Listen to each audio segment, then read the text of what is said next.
All right? Now that goes against everything that you've been taught your whole life. Everything you've been taught your whole life. You've been taught that you think with your mind. But in the Quran, it talks about what the mind does. Think about some of the things the Quran says about the mind. Jesus said, let us forget the body. He said, let us forget the flesh and go with mind. And go with mind. So therefore, he is identifying that the mind is a vehicle that we could use to transcend boundaries, that we could use to transcend time and space. So when the Prophet Muhammad, he talked about going from Mecca to Jerusalem and back to Mecca in one night, the night's journey. How did he travel? He said he traveled on an animal called Barak, and this animal in one stride, he moves as far as his eyes could see at the speed of thought. At the speed of thought, he was traveling with the mind. You understand what I'm saying? What else did he say about the mind? He said these tools remind me of the ones we handle in the workshop of the mind. So he's telling us that there is a workshop in the mind. And he's saying where we build up thought. He said where things are made of thought and where we build up character. Now he's telling us what we're supposed to be doing in the workshop, but that's not what you have to do because your mind is yours. You can change it when you want to. Islam, Islam, Islam. Paradigm Shifting the Podcast. Sheik Maurice Pennington Bey, Master Student. Today's topic. You know, I don't know how many of you all who might be watching this tonight or watching the replay later, you know, might be aware of what today's topic is. But as far as I am concerned, it's important because it transcends what it appears to be, and it gets a little deeper than what we, you know, might assume at first glance. So I want to play this clip for y'all. I want to play this clip before I start. I want y'all to take a gander at this. Awakening. Have you felt it? Supporters of QAnon were out in full force at President.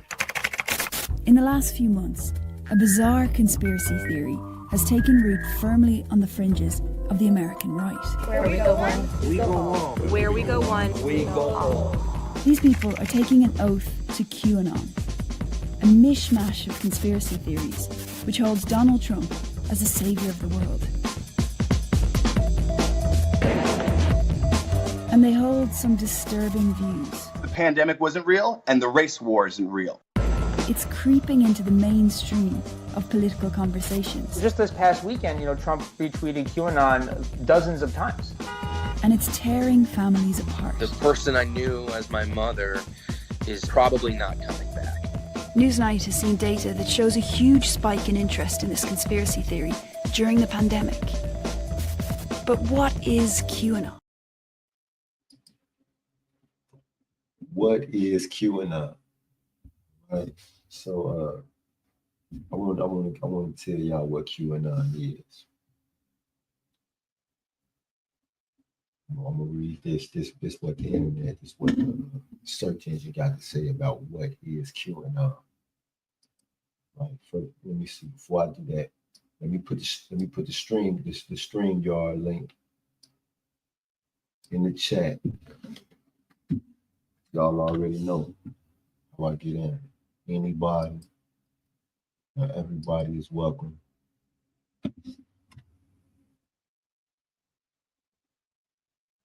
Anybody and everybody is welcome to come on.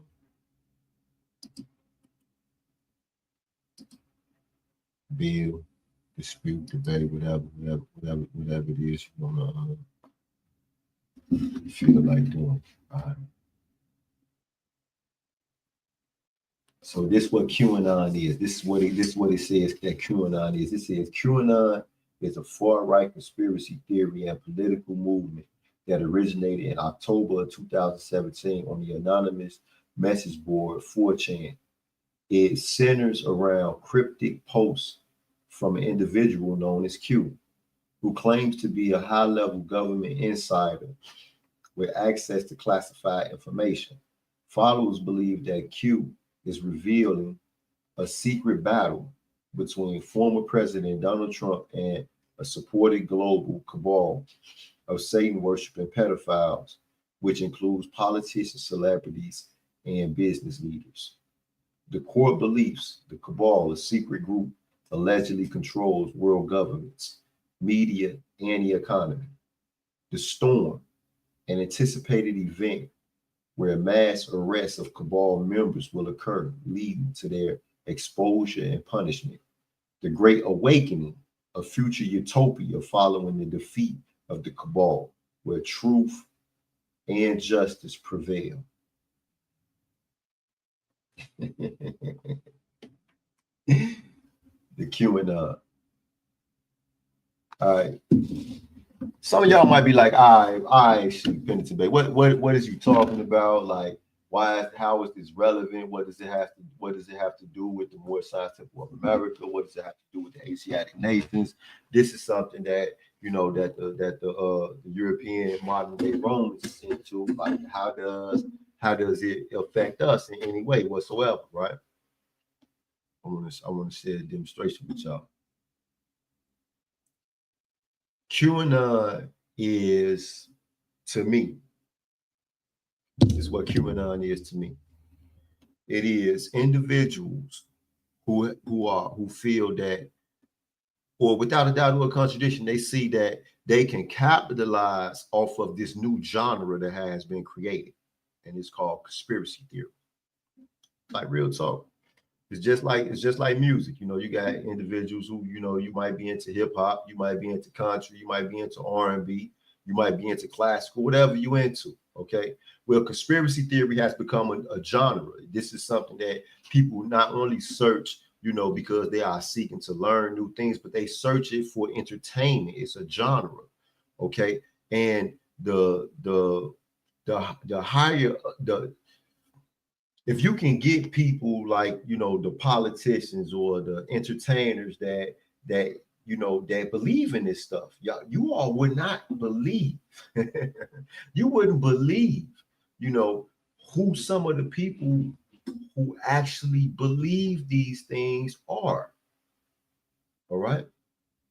Some of your congressmen, your senators, some of your judges, some of the, you know, maybe even the person next door to you, they literally believe in all of these conspiracy theories that, to some of us, you know, who have studied and, you know, been exposed to this type of demonstration for years, and we know that, you know, hey, you know, people making this stuff up.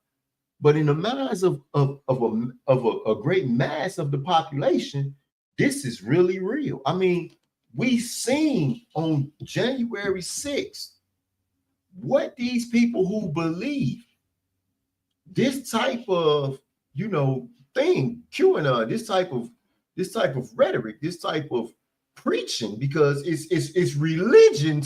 This is these people's religion. Like it ain't just, you know, something social. Okay. They are willing to lay down their lives and invest their money and sacrifice all sorts of things to their belief in this QAnon. And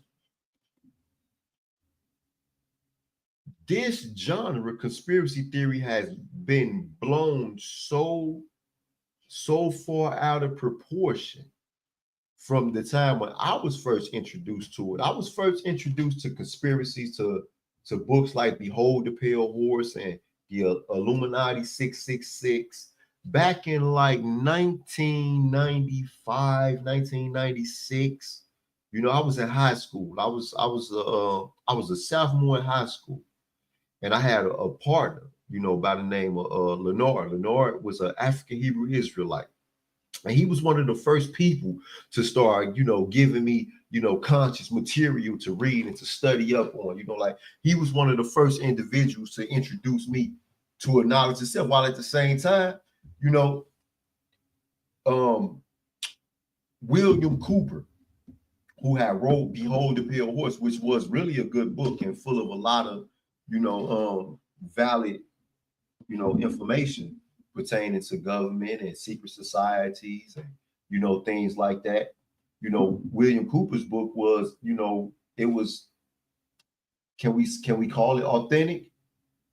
Whereas I also believe that it was like a springboard to the conspiracy theory genre that we bear witness to today. Whereas, you got people who just kind of research what's trending, what people like to hear, and sadly, a lot of us believe in, the aliens from outer space. A lot of us, we want to believe that, the people who are in government, who are, making the choices, for us, even though we, it's our responsibility to be responsible when we elect these individuals, when we actually go to the ballot. We supposed to be responsible enough to know what type of people we are actually voting for. Okay. Now, when they get in office, and then the next thing we find out we don't, let somebody like what's the woman name out of Georgia, Marjorie Taylor Greene, something like that. They believe that Donald Trump is, basically the Jesus of today. Like literally, these people who believe in this QAnon stuff, they believe that Donald Trump is the savior of the world. That Donald Trump, the rapist, Donald Trump, the incompetent businessman, Donald Trump, the liar, Donald Trump, the buffoon is the savior of the world, that he will save humanity from what they call a deep state, which is to them, a cabal of pedophiles and, people who, rape babies and drink baby blood because they believe that the baby blood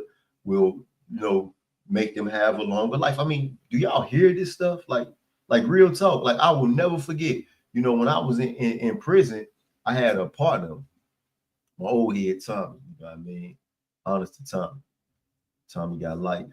He got life. He got bodies. He got bank robberies. He got all type of stuff, man. He in his 70s now. And Tommy told, when I started to get short, he asked me, man, just to remain and stay, the man that he knew, because it's too often, I'll sidebar real quick. It's too often that, people switch up, but I ain't doing no switching up. But long story short, me and Tommy used to always, watch the news together and talk about what was going on in politics, what was going on in the world.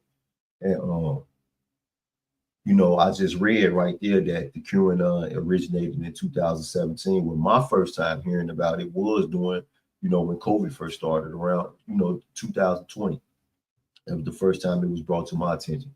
Tommy gave me a Atlantic magazine, and I read it was an article in the Atlantic magazine about this guy who he was a follower of QAnon, and he was on one of these, I think he was on the 4chan website, and he's seen there that it said that Hillary Clinton, had a bunch of children in the basement at a pizzeria out in Washington, D.C., that she had been, selling these children and stuff to pedophiles and things of that nature. And this guy, he armed himself up. I mean, he grabbed his guns, he hopped in his truck, and he shot to this pizzeria so he could go and save these children. You understand what I'm saying? He kicked the door in with his gun, rushed to the back where, everything that he had knew said that it was inside the pizzeria, there was a door to a basement. So he ran straight to where they said that the door was. There was no door to this place. There was no basement. There was no children that was being, sold, that was being prostituted off by Hillary Clinton or the so-called deep state at all.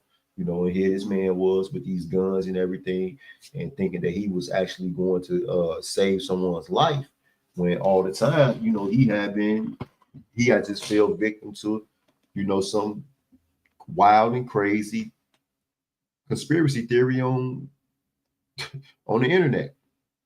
Okay. And when I first heard this, I was like, what the mother freak? Like, who would think such a thing? And then I kept on seeing it. Then on January 6th, they had the QAnon shaman, this guy ends up running it up on Capitol Hill and, doing all of this other crazy thing. And I'm like, wow, these people are really buying this stuff. And then I come home And then I come home. All right. I come home. First, I was in a halfway house. As you all know, I was in a halfway house. And at that time, I was just trying to get my life together. Maurice Pennington Bey got locked up at 23 years old. He got released at 44.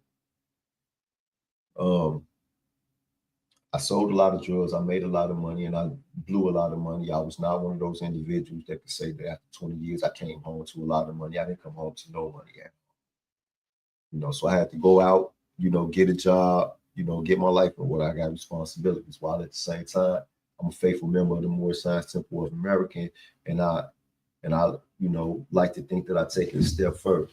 So when it comes to,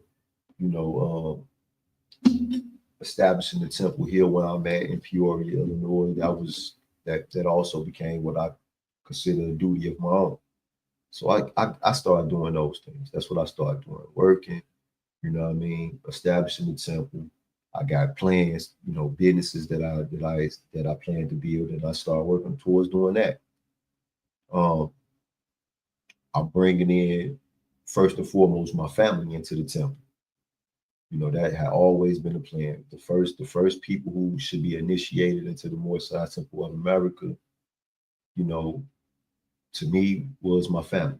Need to bring in, I got so many little cousins and nieces and nephews and stuff, who are still young people with, many, many years ahead of them. I said, I want to teach them more science.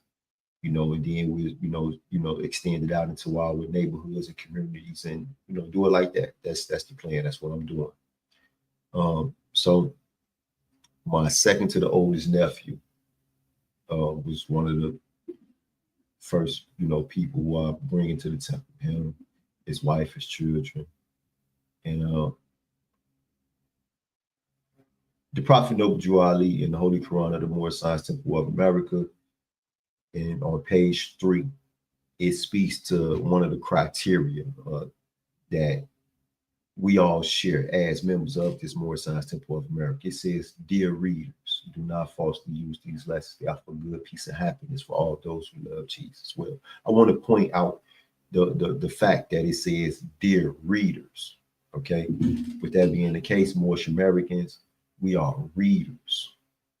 Okay. So I would give my nephew and his family, I would give them all Qurans and everything.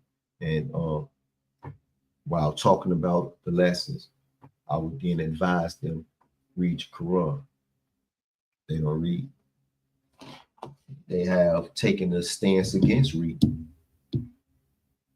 Reading is bad. Okay. Then I find out that government is bad. Then I find out, that they are very, very, very, very, very, very highly into, what's said on social media, YouTube, the conspiracy theories, the earth is flat, America never landed on the moon. All of this type of stuff. And I'm in my mind, I'm like, how? How? Okay. Then I say, this is not an uncommon thing. This is not uncommon. It's not uncommon that people, don't study and read for themselves, but turn to platforms like this. And I say it all the time. Platforms like this, paradigm shifting the podcast. You see Sheik Maurice Pennington Bey, you think, okay, Sheik Maurice Pennington Bey know what he's talking about. He's about to, start building on this subject. He's going to inform us. He's going to teach us this. And then, what I say might be the end all and the be all. No one, will decide, hey, you know what? Maybe I should investigate what he's talking about. Let me tell y'all something. There are individuals out here right now in this world today who understand this about people. They understand that people turn to these platforms to be informed. Okay, with that being the case, a lot of these people who come on, who have these podcasts, a lot of these people who who work every day to build their following and their influence on social media. I mean, this is all they do, regardless to what they talking about, to what you hear them saying. These people are spending all of their time building their following and their influence on social media.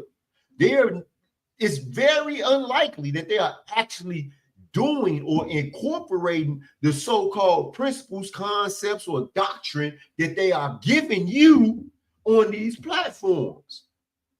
What they are doing is they are searching. They in the search engines and they saying, hey, what's the trending topic? What is being most searched by people right now? What do people want to hear? And then they get that, and then they turn to themselves and say, okay, how can I best capitalize by talking about this subject? It does not matter if it's true or false. They don't care. They do not care that you will take in like a sponge what they demonstrate and then turn around and teach this stuff to your children like it's gospel, and then your children will lose decades. Listen to me, y'all. They will lose decades because here it is. They'll be wait till they become adults, and all praise be to Allah, please Allah. At some point in these children's life, let them know what the truth really is, and then they'll end up like me. Here it is. I'm about to be 45 years old, and I'm recently introduced to the truth because I too became lazy and didn't want to read and didn't want to study. For real. And would allow for people to just give me anything. Man, it was so bad. I'm going to tell y'all something.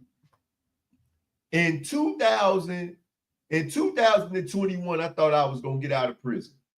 The First Step Act had passed.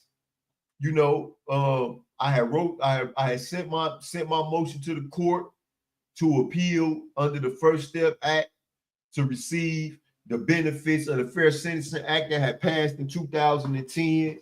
And the court responded immediately. Immediately they responded. So I was like, okay, yeah, I'm fixing to get ready to get out. Now at this time, this when I'm being introduced to this QAnon stuff. So I'm sitting here watching it and I'm paying close attention. I'm reading all the articles because of the January 6th demonstration, they had took up a whole lot of space in the news. It was in all other magazines and newspaper articles and all over the news. I don't care if you was watching Fox or CNN. It didn't matter what you was watching. They were talking a lot about QAnon and its tenets and how so many people have been converted into this belief. Even a whole lot of European evangelical Christian priests and preachers had converted into QAnon. Like they literally left the church, and began following this demonstration where Donald Trump is the savior, like real talk. So I'm sitting here watching this, and I'm like, man, I remember I told Tommy, and I was dead serious, y'all. I told Tommy, I say, man, you see this QAnon demonstration? I say, this thing got everything. I mean, they got a God. They got all types of myths to go along with their belief. I mean, just like any other religion that has been constructed over the course of time. This thing has everything already except for one thing, Tommy. Tommy say to me, he say, Bey, what it ain't got, man? Tell me what it ain't got. I say, they ain't got no devil. They don't have an opposition to their belief, not that has been incorporated into the religion itself. I mean, of course, the deep state to them is the enemy. Yeah, the deep state. But the deep state is a whole body of people. It's a whole bunch of people. It's Hillary Clinton, Obama, Michelle Obama, Joe Biden, anybody who they consider to be a what they call a liberal or a progressive. This is an enemy, but at the same time, they don't have the puppet master over the progressives. They don't have the individual who leads the liberals. And I said, I'm fixing to get ready to go home and become that person. Real talk. I told my man Tommy, I say, Tommy, I'm fixing to get ready to go home I'm gonna read every single solitary post in every book about the QAnon, and I'm gonna become their devil. And I told him, I say, it's a book called Kabbalion, written by the 3 initiates. And I said it was written in the early 20th century. I said, so I'm gonna bring back that name, the 3 initiates. So this devil, this persona that I plan to create, was going to be called the 3 initiates. And I was going to have the image of the 3 Magian priests. And I was going to be the one who opposed the QAnon every single solitary step of the way. Now, y'all looking at me, Pennington Bey, and y'all laughing. Some of y'all laughing. Some of y'all probably don't believe me. But let me tell y'all something. If I would have stuck to it, if I would not have lost that appeal, ended up not getting out of prison until 2024 and staying there so I could still grow a little bit, because I still needed to grow. Even since I've been home, I've made plenty of mistakes. I have not been perfect. So there's still growing that needed to take place. But if I would have kept it in my mind that I was going to do that, do y'all understand that it would have been a wildly successful endeavor? It would have been wildly successful, okay? Because everyone who believes in the QAnon would have been all on it. Let me tell y'all something. I was researching this. They said that these individuals, that there are people, the majority of these people who believe this type of stuff, they spend on average 16 hours. They spend 16 hours on average on YouTube and social media. Man, get the freak out of here. How in the freaking world you spend 16 hours on Facebook or TikTok or Instagram, or 16 hours? You ain't got no life? Yes, they do have a life. This is their life. As sad as that may seem, as sad as it truly is, this is their life. Real talk. I want to take a reading from the Holy Quran of the Moorish Temple of America, the Circle 7. I want to show y'all, because this is in the Quran. It's in the Quran. We was just going over this in Sunday school today. Now, y'all pay attention. I mean, tune in, all right? To listen to what I got to say. Listen now, all right? Pay attention. A superstitious people are the Jews. I'm reading from chapter number 16. A superstitious people are the Jews. They have a faith that they have borrowed from the idol worshippers of other lands, that at the end of every year, they may heap all their sins upon the head of some man set apart to bear their sins. Man, conspiracy theory ain't new. It ain't new. They've been demonstrating this since the time of Jesus, before the time of Jesus. Man, just listen. Pay attention. Watch this. The man becomes a scapegoat for the multitude, and they believe that when they drive him forth into the wilds or into foreign lands, they are released from sins. What? So every spring before the feast, they chose a prisoner from the prisons of the land, and by a form of their own, they fain would make him bear their sins away. See, by a form of their own. So it wasn't just something willy-nilly. There was a process. There was a process when it came to choosing who would be the criminal, okay? Who would be the criminal that gets set free? Because they get to take away all of our sins now. When they leave, they ain't just leaving on their own. They take our sins with them when they go. So there was a form, okay? So now we need to pay attention. Let's pay close attention. Let's ask ourselves, who created the form? Who demonstrated the ritual? And it was a superstition that they adopted from individuals from other lands. Who were those people? It's right here. Let's pay attention. Among the Jewish prisoners in Jerusalem were 3 who were the leaders of a vile of a vile, seditious band who had engaged in theft and murders and raping, and had been sentenced to be crucified. Barabbas and Jasiah were among the men who were to die, but Barabbas was rich and had bought off priests the boon to be scapegoat for the people at the coming feast, and he was anxiously and waiting for his hour to come. Okay, so now we know who created the form. Now we know who performed the ritual. And now we know where the ritual was performed. It was performed in the synagogue. Now we get to see why the prophet Jesus was in that demonstration turning over tables. This is why he was in there turning over tables. Because these priests was for sale. You understand me? They was for sale. Whoever had the bread, whoever had the money, these jokers was for sale. For those of y'all who have read this, who know what I'm getting at, who know that later on the prophet Jesus was tried in a Roman court for his crimes, alleged crimes, and he was found innocent in a Roman court. The prophet Jesus said that he was the son of Allah, and Pilate, the governor, who was the judge over the court that tried him, turned around and told the people that this man is son of the Most High Allah. He was found innocent. But see, now you know why. Now you know why the people raised hell. Now you know why the people insisted.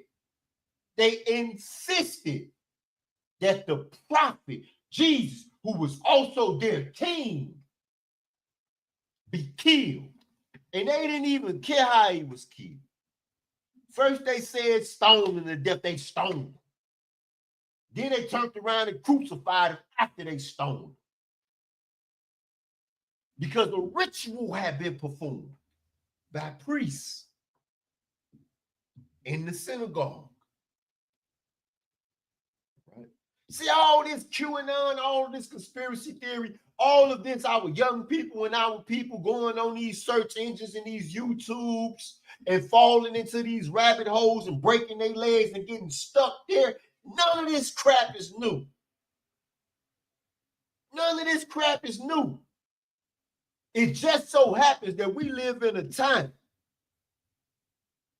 that mirrors exactly the time that the prophet Jesus lived in. That's why Jesus had to come again. All praise to Allah for sending the prophet over to Ali. But I'm not done. Now, Pilate thought to turn this superstition to account to save the Lord Jesus. And so he went before the Jews and said, see, he knew that this was some bull crap, that it was not true. Pilate didn't believe this. The Romans didn't believe this. These people who actually created this QAnon demonstration, these people behind the UNC 607s, these people on these platforms telling you that they're going to read your palm or read your tarot cards and tell you all about what's going to happen in your future, they know they lying. They know they lying. They know they have no real life connection to the things that are really divine and spiritual that come from the great universal Allah himself. They know they lying. Just like Pilate knew that the superstition was not real, that it was fake. He sought to do what? To turn the superstition, because he knew it, but they didn't believe it. It was nothing but a tool. That's all that it was. It was a tool that they used to control people. Thus, we have the title of today's podcast, Conspiracies of Control, the QAnon Effect. QAnon Effect. And I just use that, because the brother Taliki a few weeks ago, he had posted something. And he was talking about how the QAnon and other European ideals are just forms of so-called European nationalists and European supremacy and this sort of thing. And I said to the Mo, I said, well, you know what, Mo, let's do a podcast and talk about it. But the Mo busy right now. John, oh, hold on. I think I just gotta. Okay, he say he almost there. So he about to get ready to show up in a little while.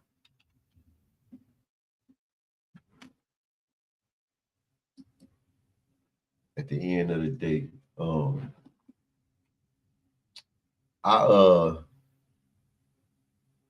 this type of subject, it hits real close to home. You know, because of my nephew. You know, because of my nephew. You know, my namesake. You know, my sister named her second son after me. All, you know, before I went to prison, you know, this was my heart. And he was just here in my home, him, his children, his wife, all my nieces and nephews. I loved them all more than they would ever know.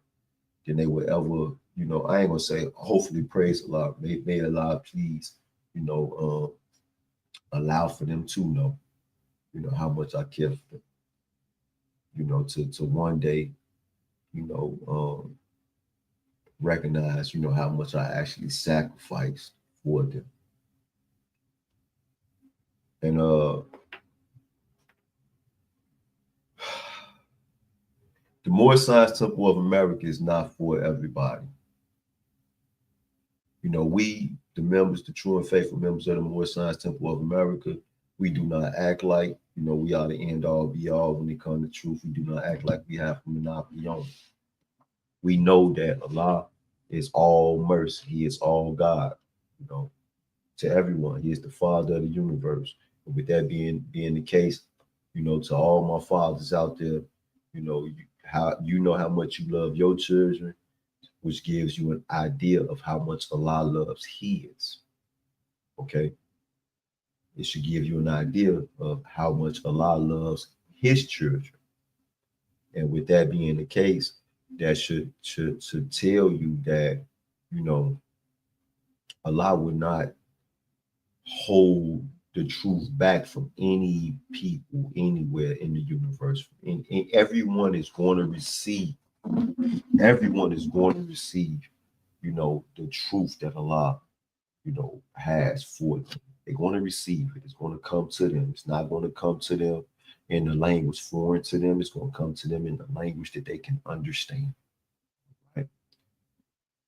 Now, of course, we all have to make the conscious decision and, you know, to accept that truth or to prepare ourselves to receive it.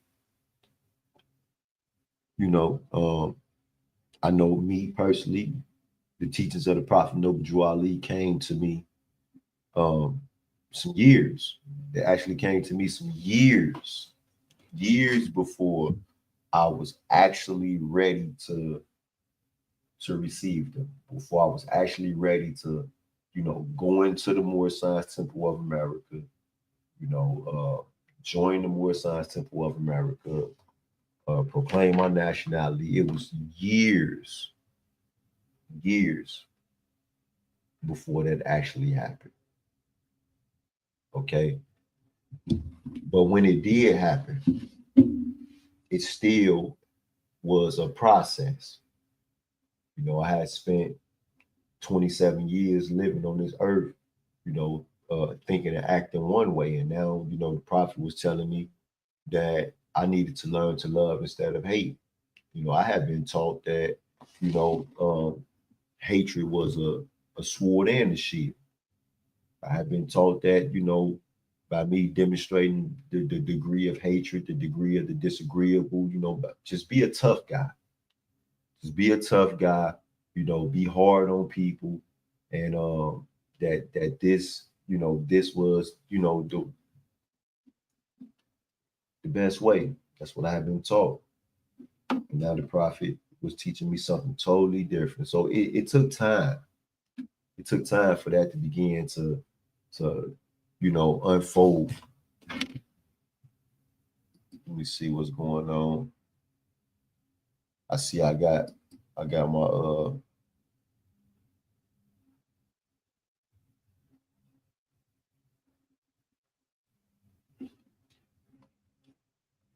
Ioku Davis.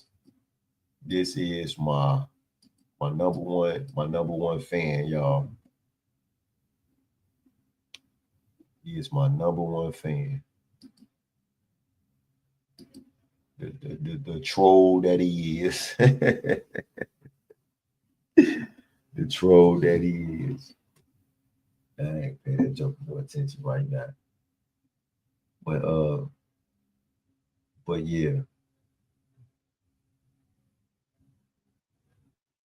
I want to speak to something else. I want to speak to another conspiracy theory that permeates. Man, my life is really, really bad.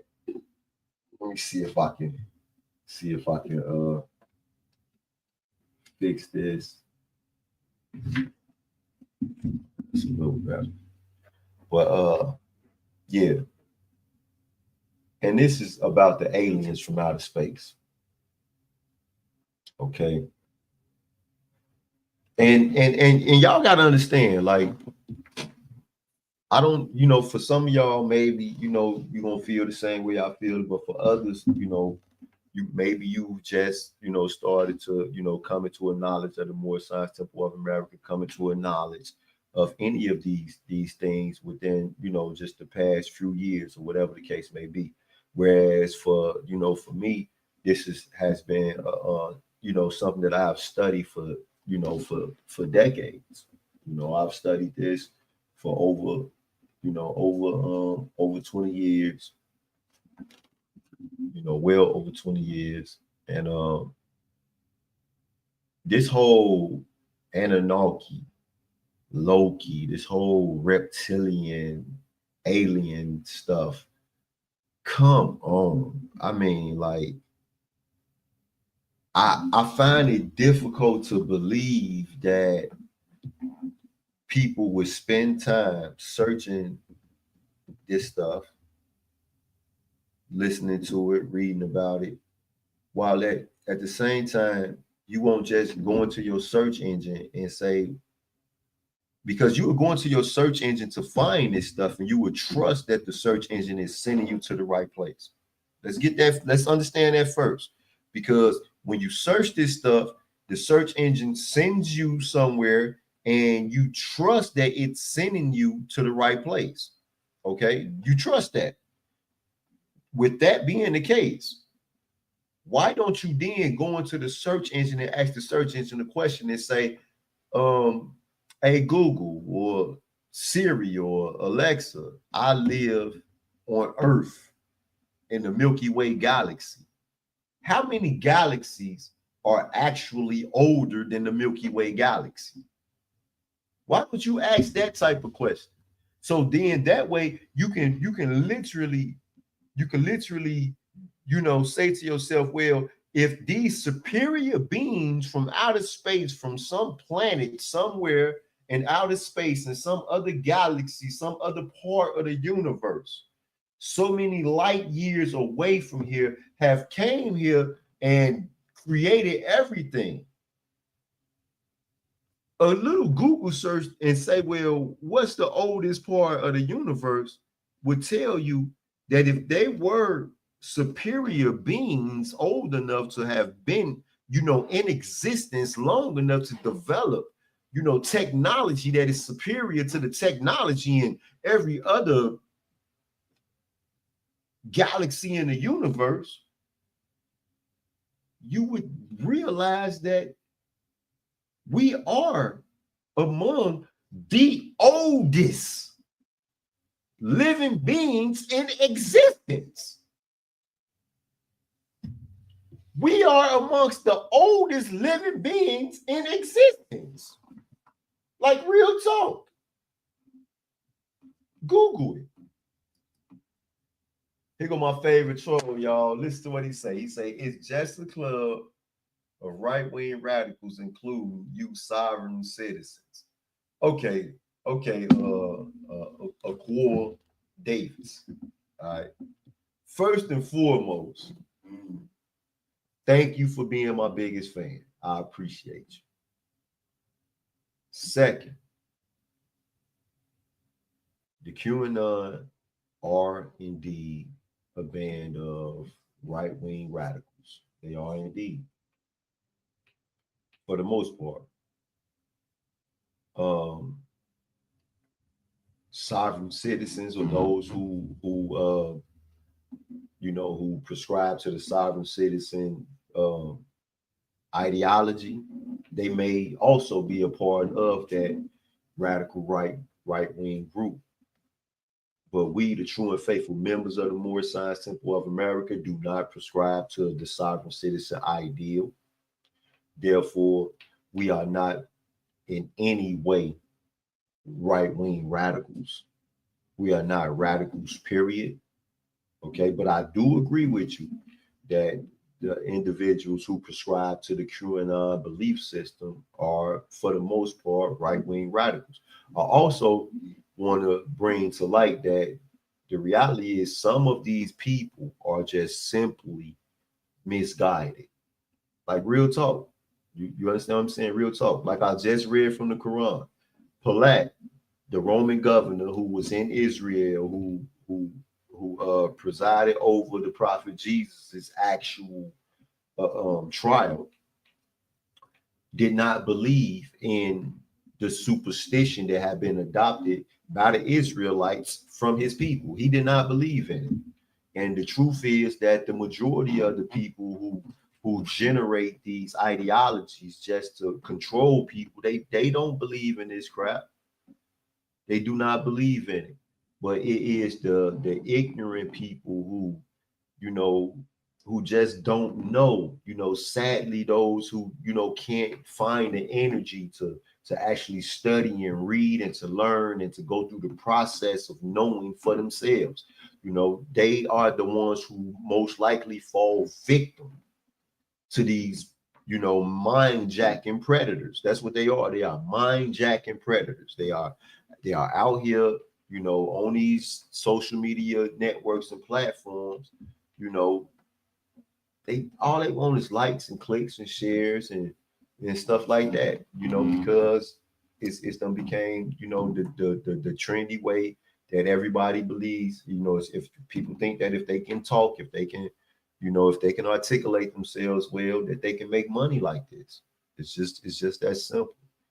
And then when it becomes religious, it's really profitable.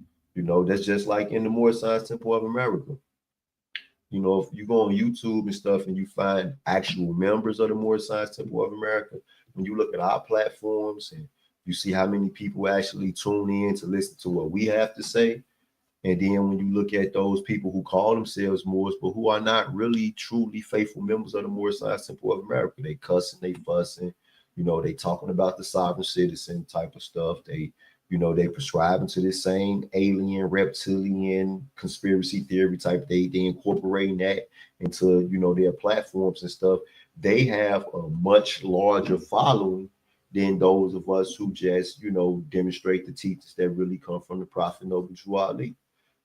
It is what it is, it's not even the people's fault, because, people are going to these search engines searching for truth. But for whatever reason, the people who generate and create the algorithms, instead of guiding them to the truth, they are actually guiding them to these conspiracy theories, because it's a trickle down effect. Okay.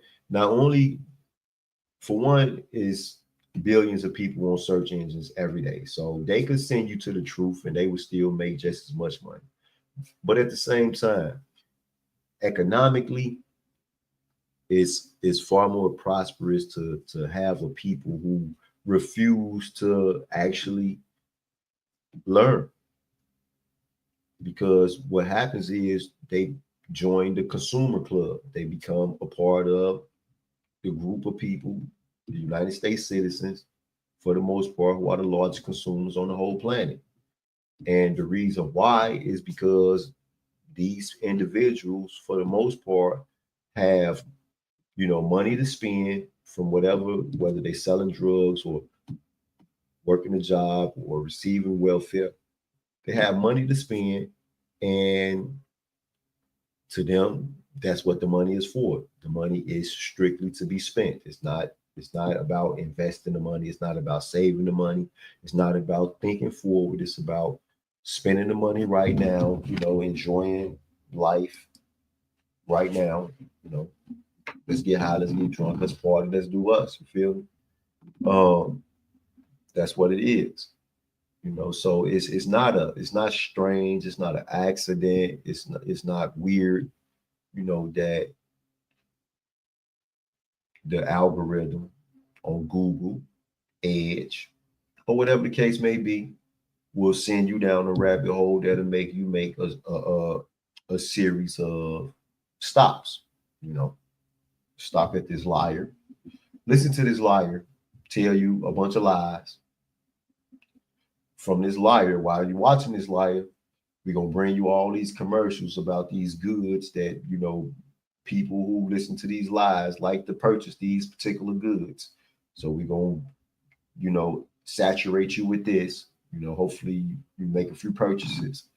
Then the main thing is you'll turn around and communicate this trash to your children. Believe it or not, that's what they want the most. They want you to turn around and communicate this to your children. I'm gonna play this. I want to play this one more time. Now I want y'all to know that because I'm playing this clip right here, there's no way I ain't gonna make no money off of this YouTube, whatever is copyright, whatever. I don't give a freak. Right now, my only concern, only thing I want is I really want y'all to think about who you turn to for information. Awakening. Have you felt it? Supporters of QAnon were out in full force at President. In the last few months, a bizarre conspiracy theory has taken root firmly on the fringes of the American right. Where we go one, we go home. Where we go one, We go home. These people are taking an oath to QAnon, a mishmash of conspiracy theories which holds Donald Trump as the savior of the world. And they hold some disturbing views. The pandemic wasn't real, and the race war isn't real. It's creeping into the mainstream of political conversations. Just this past weekend, Trump retweeted QAnon dozens of times. And it's tearing families apart. The person I knew as my mother is probably not coming back. Newsnight has seen data that shows a huge spike in interest in this conspiracy theory during the pandemic. But what is QAnon? Y'all see that? Now check this out. Origins and spread. It said QAnon's roots trace back to earlier conspiracy theories like Pizzagate. That's what I was talking about the man who ran up in the Pizzarilla with his gun, thinking that he was saving a bunch of children from Hillary Clinton and a rack of pedophiles who was going to prostitute the children, right? They say Q's initial post on 4chan quickly migrated to 8chan, now 8con, where followers began decoding messages and sharing interpretations across social media platforms. The movement gained traction through online communities, YouTube channels, and even merchandise. I never forget it. I was reading in the Atlantic. Like I was saying, I was reading the Atlantic magazine. It talked about a preacher in Arizona who literally left the church. He left the church to become a QAnon preacher. Like he left the church. He left the church behind so that he could become a QAnon preacher. Real talk. Real talk. And then he wrote all these books that sold like hotcakes on Amazon about QAnon. A made up thing. It's just made up. Let me tell y'all something. If any of y'all out there old enough to remember, let me tell y'all where the whole idea Q come from. Anybody remember Star Trek: The Next Generation? On Star Trek: The Next Generation, there was a alien who had immense power, and he would appear and he would look just like Data, the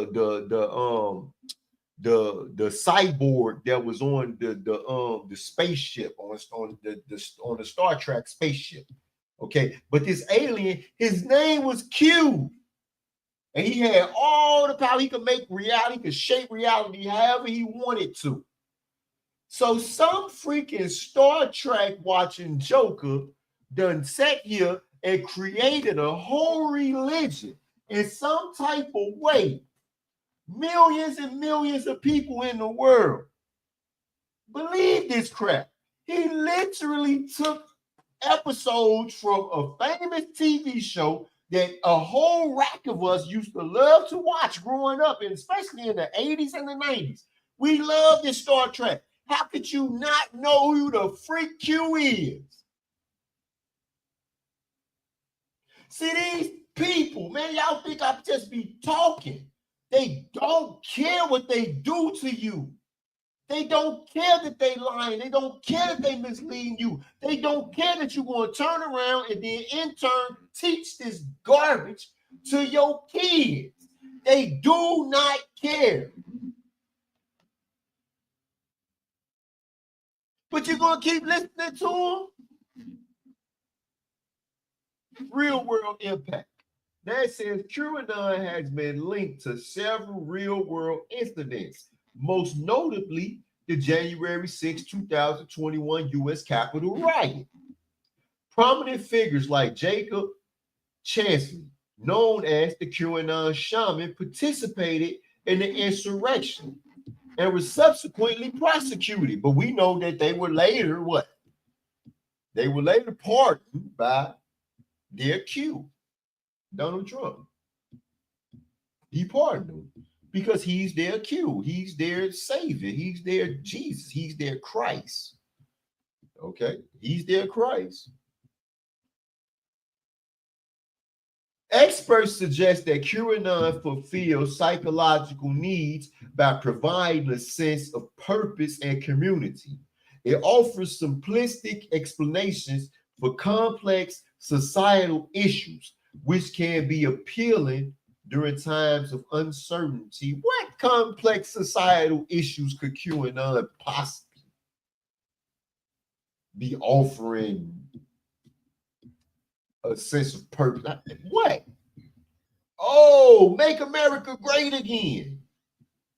Let's make America great again. Man, let me tell y'all something. When I was in prison, I was locked up in Arizona. It was a European boy from Utah. This European boy literally said out his mouth, loud enough for me to hear, shoot, I wish I had some slaves. That's what he said. You see? See, this is an issue. This is a problem. You know, that this whole demonstration, you know, is ceased to Islam, Mo. Islam, Mo. Yes, sir. Islam, Mo. That Mo found his way to the platform. Yeah. Yes, sir. Sorry about the delay. You know, Sundays is very hard to travel and navigate. During that time, the trains and the buses don't always run. They run a little. They don't run consecutively. So, man, hey, I understand. You know, the reason why I understand, you know, I'm from Chicago. Right now I'm in Peoria, Illinois. Peoria, Illinois ain't got no traffic, Mo. I'm talking about you can get wherever you want to. There's never no traffic out there. But, you know, in Chicago, it's a different story. So I definitely know you out there in Jersey. So I can imagine that, you know, the traffic can get hectic. I can imagine that. Yes, sir. Yes, sir. Yes, sir. Islam.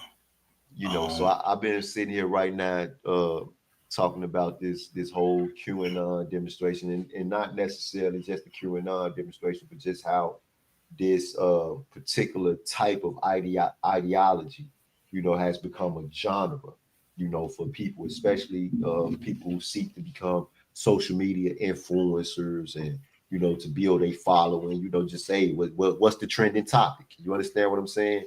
And they just jump on board when it comes to things like this. And you have a lot of people who are sadly, they don't have the will or the energy to go out and study and read and research these things on their own. Yes. So they have these so-called influencers and these people who want to just build a following. They have them as teachers, and they sending them off, Mo. They sending them off. Yes, sir. So go ahead. I've been talking for an hour, Mo. Let us get your message. All right. First of all, let me rise and humbly giving praise to Allah and your honors to the prophets, Jesus, Muhammad, Buddha, Confucius, etc. Giving honors to our prophet and founder, Prophet Noble Drew Ali. Honors to his forerunner, Marcus Mosiah Garvey. And honors to the Moorish Temple of America. Honors to his first appointed Supreme Grand Sheik, Brother Edward Mediel. And honors to who the one what we consider the Supreme Grand Sheik, our brother and my dear brother, Brother Keith Dangerous Ill. And honors to all the staff and Sheik members and Sheik staff, and those members in attendance and those on the platform. Honors to you, Brother Pennington Bey. Honors to everybody in attendance. Peace and love, Islam.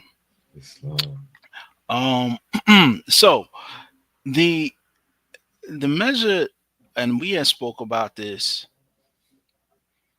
briefly, but it has become kind of a situation where you have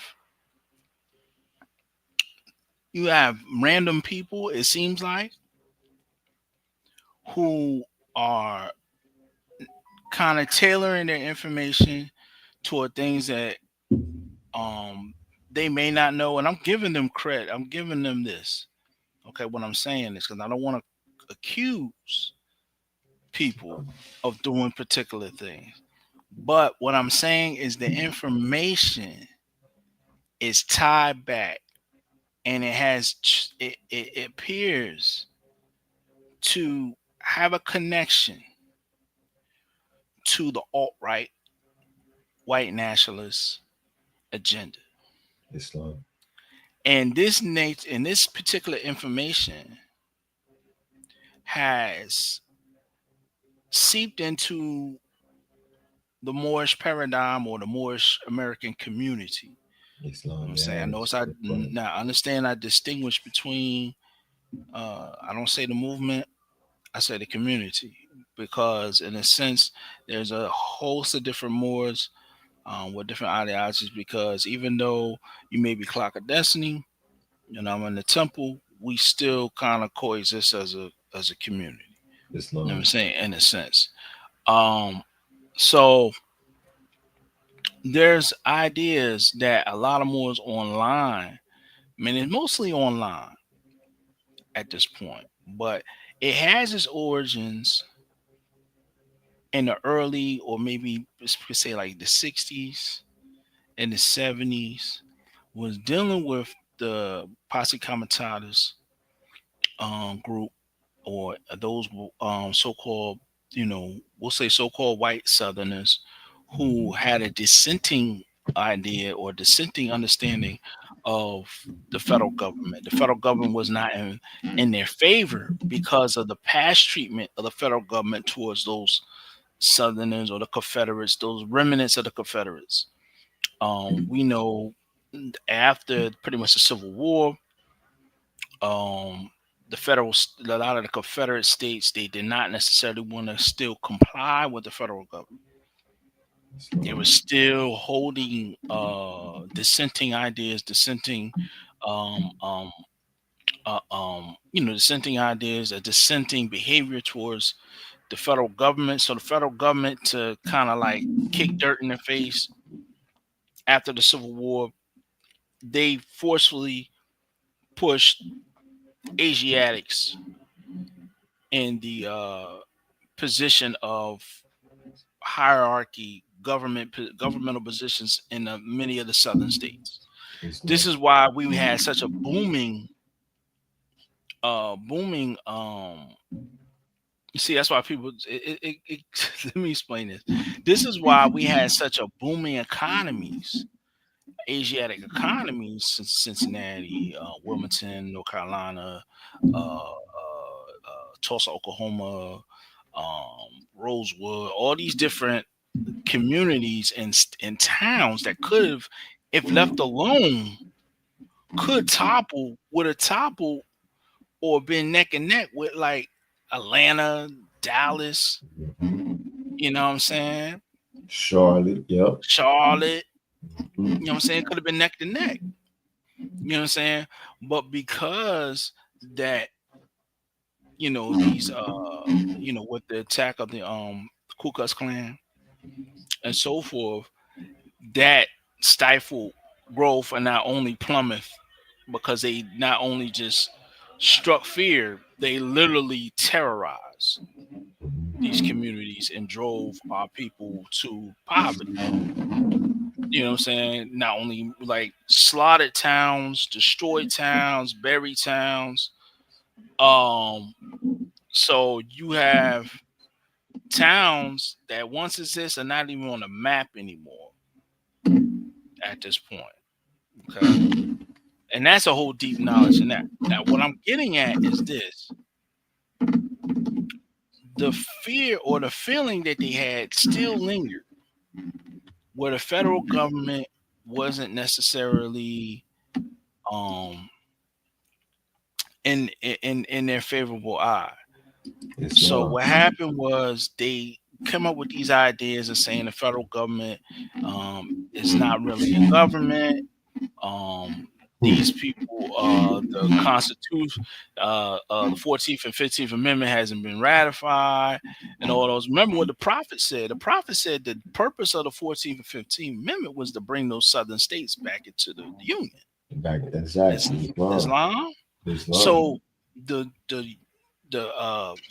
so-called white Southerners, they never agreed with the Union. They're still feeling some type of way. You can probably go today and find some Confederates, people who still hold the Confederate ideas in the South. They never wanted to be part of the Union. They still had a feeling they didn't, you took away our slaves, you put these people in front of our face. So what happened is they started coming up with these ideas saying, that went against the federal government, went against different laws and constructs and so forth and so on. So this became the birth of your sovereignty idea. These are the spark of your sovereignty ideas. Okay? Your sovereignty ideas. So if I fast forward, Moors, the reason why I can say it infiltrated is because during the time of, we'll say, the conflicting years or the conflicting era, amongst the divide, those who splintered off from the prophets movement, created their own temples and whatever. A lot of times the original members, they began to get older. A lot of people, the trust issues amongst Moorish Americans, who to share the information from, who this and that. A lot of times, certain information, people got hold of certain information from outside, and it sounded and it seemed like it tailored to what the prophet was speaking about. So they began to incorporate in certain ideas into their lessons. Okay. Speaking of the splinters, I want you to say, okay, let's say it's splinters. Let's say that if you go into the Clock of Destiny website, right? You go into the Clock of Destiny website. They talk about the members that were expelled, right? And those particular members are the ones who created the Web of Destiny, the Order of Circle Mothers and Sons, Web of Destiny, which basically grew into be the Great Seal. You know what I'm saying? The Great Seal, Great Seal Association for Moorish American Affairs, right? So, or Moorish Affairs, sorry, excuse me.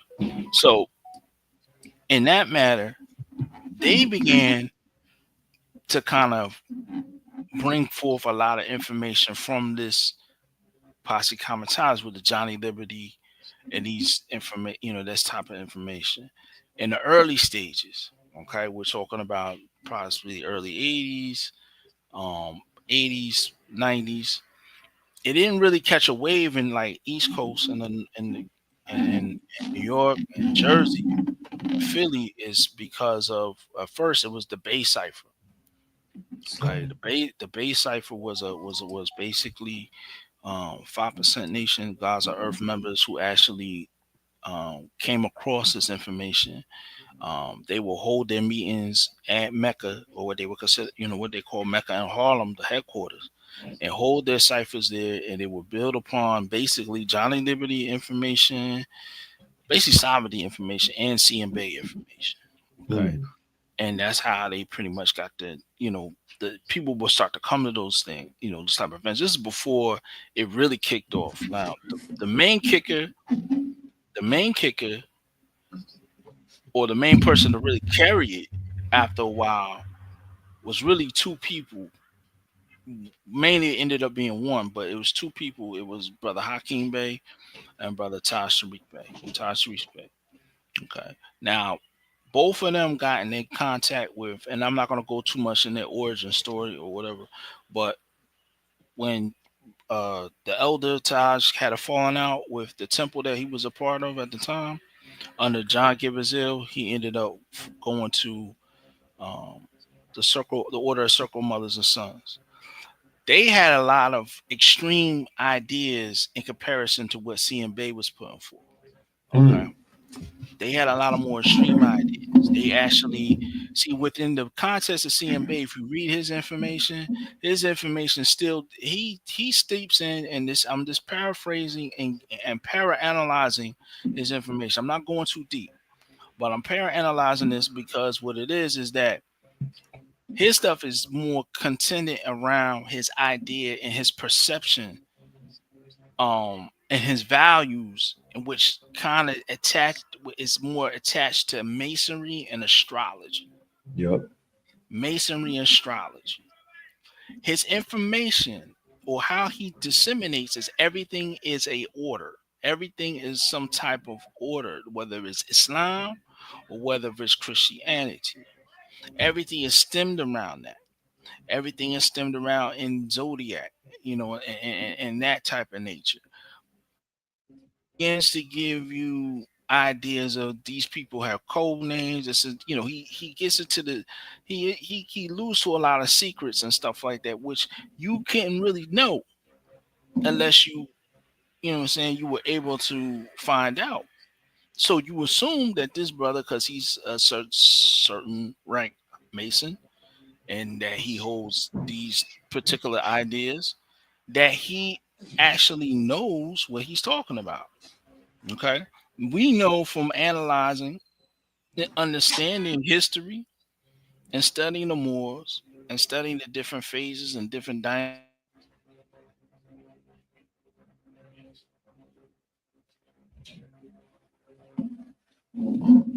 Dang, you freaking you in the Matrix, Mo. You just froze up.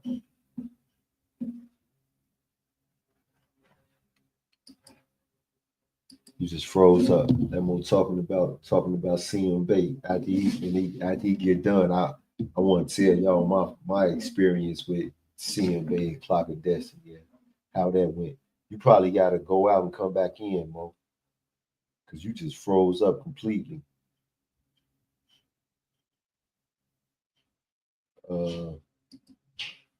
Yeah, come back in.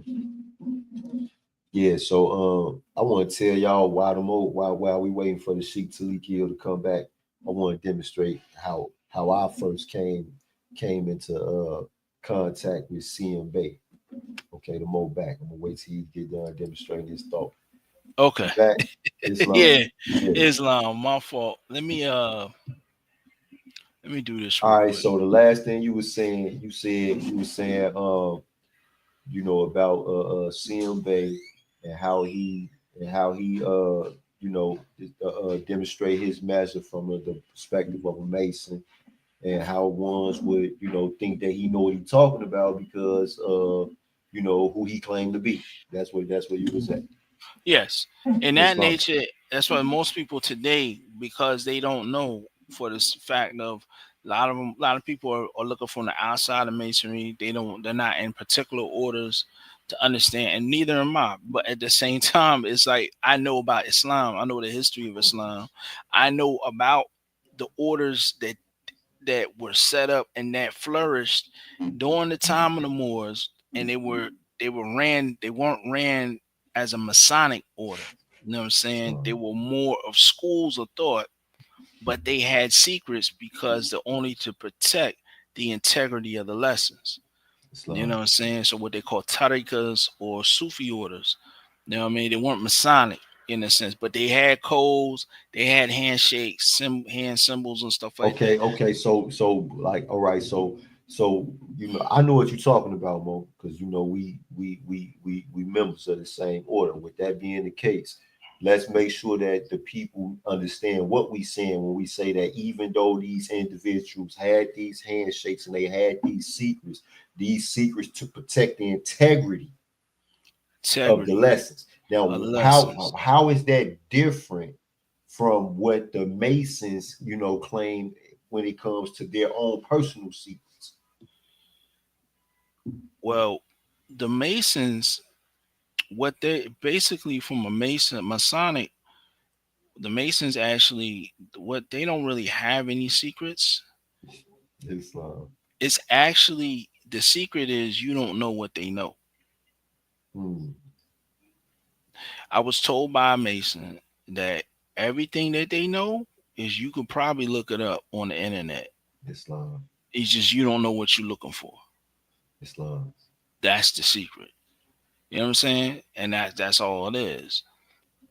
So to get back to the point, how I'm kind of carrying this whole thought along is that you had the lessons of CMB, right?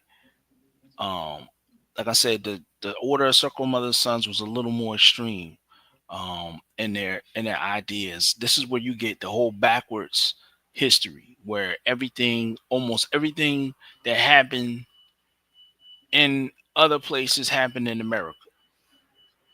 You know what I'm saying? Like, don't worry about, this is Morocco. But everything's here. You know what I'm saying? This is where you get the five adept legend. You know what I'm saying? Where the five Prophet Noble Drew Ali's five top adepts was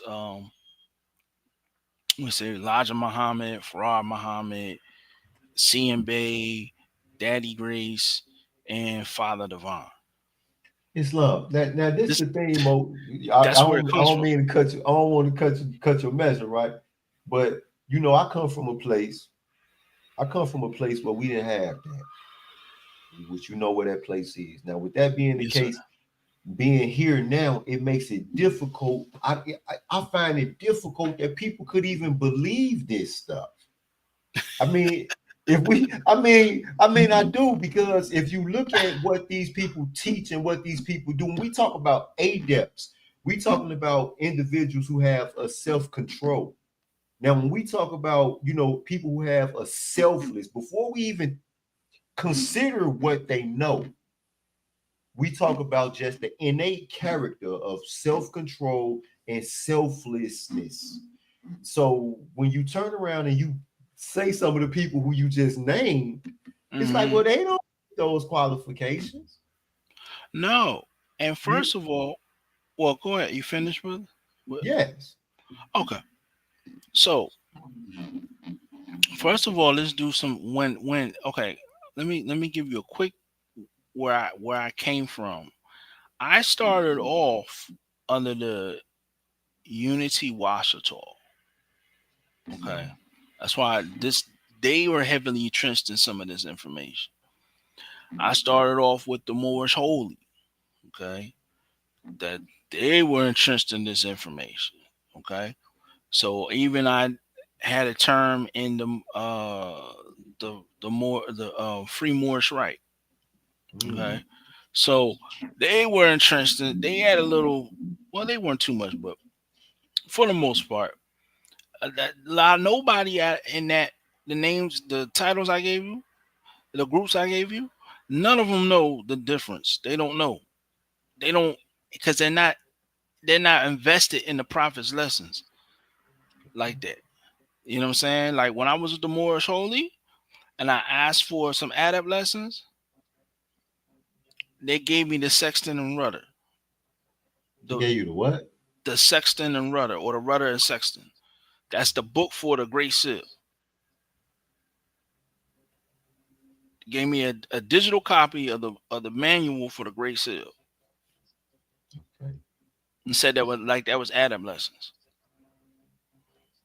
And this is the concept that a lot of the Moors at that time in the early 2000s, the mid 2000s, or in the early part of this century, this current century, they had this idea that whatever C.M. Bey was teaching was adept lessons, was the deep stuff.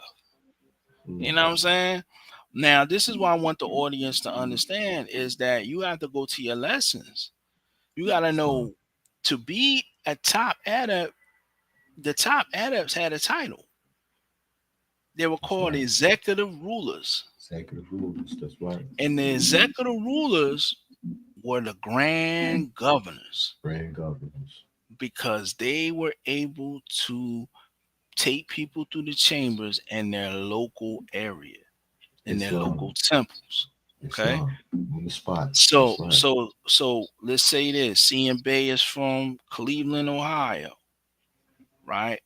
He's from Cleveland, supposedly. That's where they said he's located.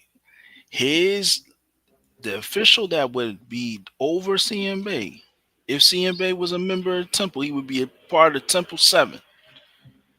If he was a member of the temple, I don't know. I don't have no clear evidence of whether he was a member of the temple or not. But if he was, he would have been in Temple 7, and his grand governor would have been Charles Bey. Grand Governor Charles Bey would have been over him. He would have been the one to take CMB through the chambers. So that excludes him being a top adept. That's right. Because Charles Bey was the executive ruler in his town, in his city, Cleveland, Ohio. You know what I'm saying? So, and also you got to look at what an adept is. When you look at the sash of an adept, it says the adept of the Moorish Divine National Movement. That's right. Not the Moorish Science Temple of America. That's right. Okay. The brother Keith Dandridge L has a deep demonstration on that, because the Moorish Divine National Movement is like the Holy See.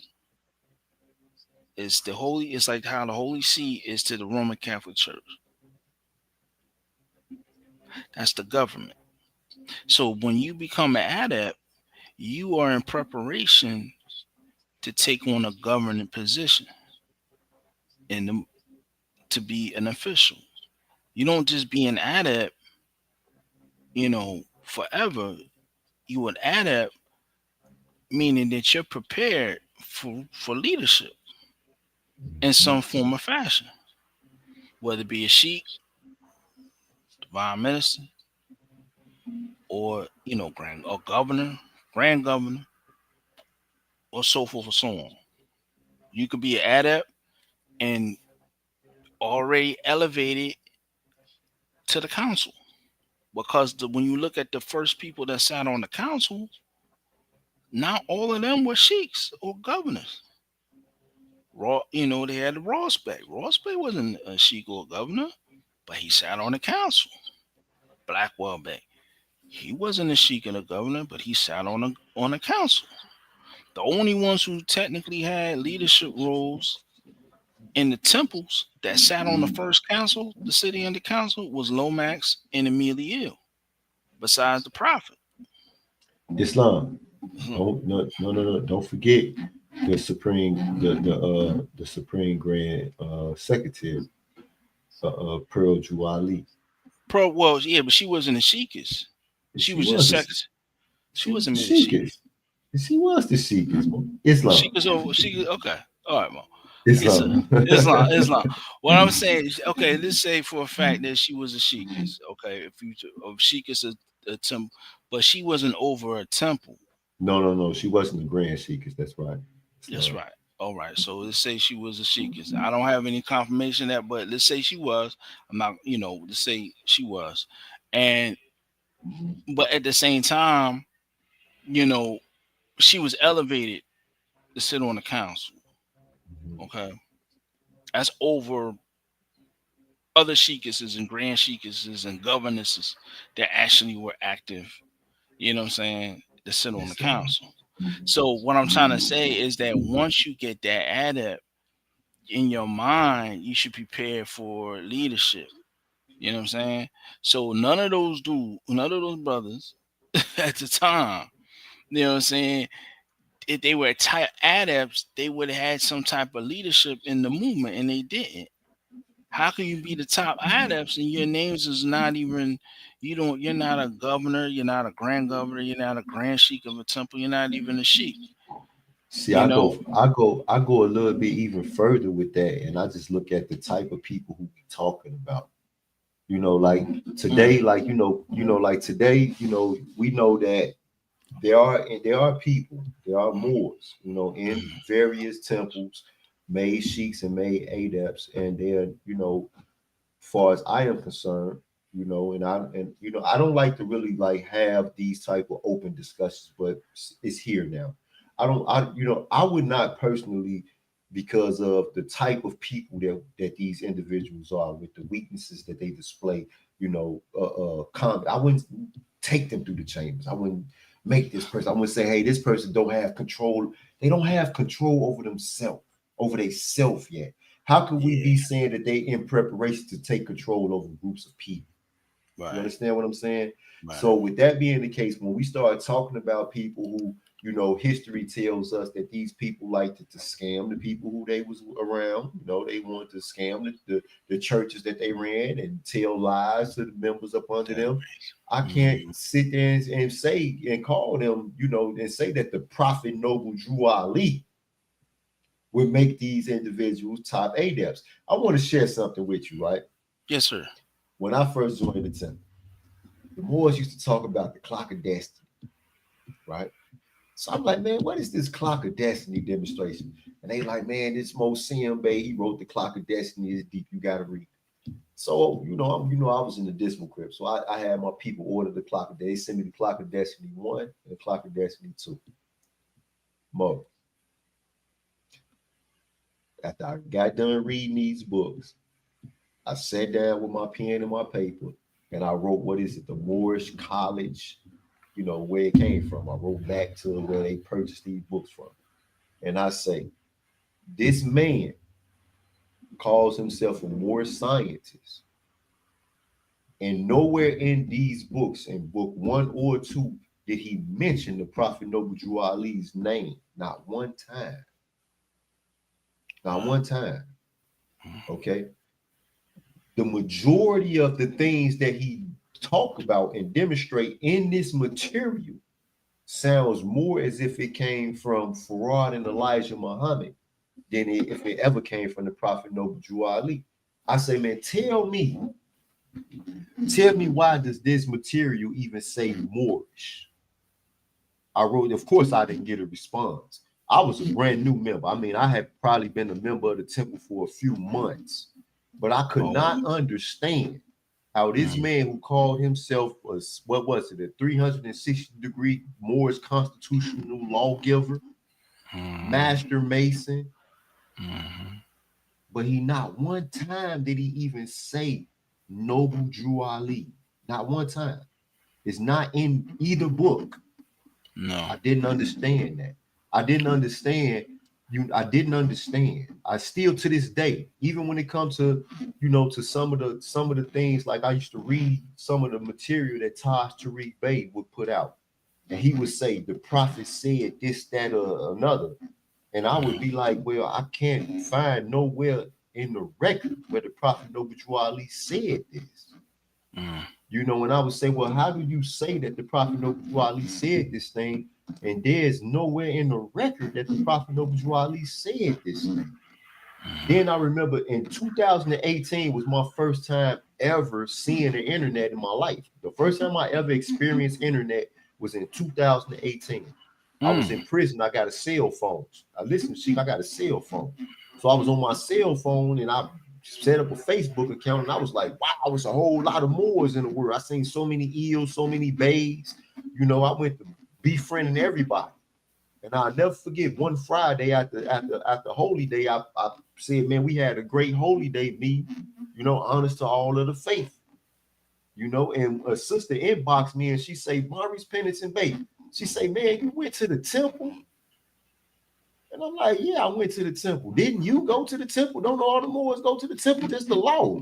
You understand what I'm saying? She say, you a temple mo? I'm like, what is a temple mo? So that's when I first realized that there were a group of Moors who called themselves at the time New Moors. Remember that? The New Moors. And then they had the Temple Moors. I didn't know nothing about that. So I started to, believe it or not, Mo, listen, I said, well, you know what? I preach to the choir every Friday. I say, so let me try to preach to these new Moors who don't come to the temple. I started to talk to these Moors and I realized something. None of them read the Quran. Most of them didn't even have a Quran. You understand me? They read the material that was written by C.M. Bey. They read the books that was written by Taj Tariq Bey that said adept degree and all this type of thing. But they didn't have Holy Quran or the Moorish Science Temple of America. They didn't have 101s. They don't read Moorish literature. They do not know the Prophet Noble Drew Ali at all. You understand me? So just like this QAnon demonstration is a whole entire made up measure. And I just showed in the Holy Quran of the Moorish Science Temple of America in chapter number 16, where it talks about the superstitious people, the Jews. And it talks about the custom that they adopted from idol worshipers of other lands. And then Palat, who shows us that they adopted this custom from him. He didn't even believe it. Because he sought to do what? To turn this superstition to help save the prophet Jesus. So he didn't believe it. So these people who creating this stuff, they don't even believe it. Just like these ones, Taj Tariq Bey knew when he was writing that stuff that the Prophet Noble Drew Ali didn't say that. But he knew that the majority of the Moors who would be reading it wouldn't know what the prophet said. They knew that the Prophet Noble Drew Ali ain't teach what he was talking about. But he knew that the people who would be reading and studying up under him would not know what the Prophet Noble Drew Ali taught and that he didn't know what he was talking about in relation to Moorish Science Temple of America. And it gets even further. You see, this ain't something that just came out of thin air. We see that it was going on with the Sadducees and the Pharisees during the time of the prophet Jesus. Right. People just making up stuff. Right. And preying on the ignorant. So then just to camelback on what you said, you're absolutely right on many levels, because they never really took time to find out if the prophet actually said what he said. And even if this talk about those 5 adepts real quick, just one aspect, and I'll move on of that adept. It said Father Divine was one of the top 5 adepts. If you knew what Father Divine was doing and his movement, you know that violates chapter 48, verse 6. Islam. Right? Islam. So how could you be a top adept of the prophet and you go totally 180 against his command and his law? Islam. That doesn't make sense. But you have, respectfully, Moors continue to uphold the 5 adept story. Respectfully, I know Taj's son Hannibal. You know what I'm saying? So me and him, we had a good dialogue, but I told him a few years ago, I said, brother, you got to stop spreading that five adept story. It's not true. I was in a room during the prophet celebration. I was in Queens, New York, right? I think I was in either Jamaica or Hollis. No, I was in Hollis. I was in Hollis, like around the area. It's beautiful too. They got nice homes up in there. That part of Queens, you wouldn't even. They don't even shoot enough videos in that part of Queens. They always talk shooting it around the hood. They need to shoot. Yeah, go shoot some videos around that suburban area with the nice houses. Like them houses are beautiful. So I was up there. I was invited to go up there, and I was surrounded by. I wasn't surrounded, but I was in a room in the midst of Great Seal members and some other members. They were all affiliated or whatsoever. It's a nice house. Food was nice, and it's supposed to be a prophet celebration. So I was invited, but I basically had that whole time I was spilling out the prophet's laws, not in a demeaning way or chastising, but I was just sharing with them like this is how this is how it's supposed to be according to the prophet Noble Drew Ali and the movement. And a lot of them brothers didn't know. Because like I said before, in the beginning, when they were starting these different, these classes and this thing, you talk to the older Moors who were involved in that stuff, they didn't have the prophet's lessons. You know what I mean? It was never really dealt in the prophet Noble Drew Ali. Even though a rule to join the Great Seal, you had to be a card dues paying member of the Moorish Science Simple America. But all of a sudden, in the 2000s, the Great Seal is issuing out nationality card, and it becomes a trend now, especially in the Northeast. Like people would run to the temples real quick to get their nationality card and just go join the Great Seal. So they wouldn't even have a genuine intention to go to the temple. It was more of, I want to get this and this and that and the third from the Great Seal, so let me go ahead and join the temple. And that's what some of them do now. They'll like, you got people 1 foot in the temple, 1 foot in the council courts, 1 foot in the temple, 1 foot in Usar, 1 foot in the temple, 1 foot in, this, this demonstration or that demonstration. And it's like, okay, where's the genuine members? You know what I'm saying? It becomes a fad because now it's like the idea of being a Moorish American is not necessarily to build a nation in the ideas and perspective of the prophet, but it's to hurry up and let's try to get this oppressor off of us. You know what I'm saying? I don't even say that, but more like, let me get what I can get because I've been living my life in poverty, or I've been struggling all this time. So this information is gonna help me get ahead. You know what I'm saying? And that's the whole intention. So because it's like, yes, we've been living in oppression. Yes, our education system and these type of things, and politically we're at a disadvantage and all these type of things. We understand that. But in that tension, in that idea or in that desire, it comes from a low base presence, or a low base source, which is your lower chakra. It's a survival mode. So in that survival mode, it controls people's thinking, and a lot of times it draws them to the quickest way to, what I'm saying, to get over or to get by or to escape. I'm saying, from the reality of what they're dealing with. Case in point, when you're dealing with the QAnon information, is alt-right information. It came up like around 2014 or whatever and so forth, basically around the Trump administration era, probably around Obama, you know what I'm saying, Trump and because at the end of the Obama administration. End of the Obama administration. So because there was a lot of fears, and also they felt that Trump was going to clean up, you know what I'm saying, what was going on and so forth. You know what I'm saying? He's going to get rid of all the pedophiles. And, you know what I'm saying? I hope they don't strike your channel. So sorry about that. If they're going to get rid of, demonstrate, Mo. they're going to get rid of all the child abusers, you know what I'm saying, and so forth and so on. But like, how is they going to get rid of the child abusers? And Trump was going to do that, and he has a charge with child abuse from a 13-year-old at an Epstein party. People still don't talk about that. Yeah, you know what I'm saying? So they ignore it. So you have, they going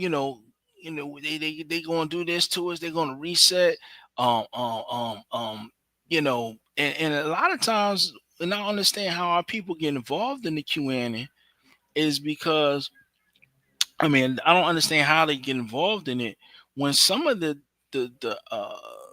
some of their campaign is derogatory to her sisters. Like, number one, they kept saying like, yo, Michelle Obama is a man, or Serena Williams and Venus Williams are men. Look, again, I don't want to cut you off, Mo. Go ahead, Mo. I gotta share this though. When I told you when I was in the Crips, the first I had got that cell phone, that was my first time ever seeing the internet. I was afraid because I ain't want to get caught with the phone. So I never did no live videos or nothing like that. But remember when Michelle wrote the book Becoming?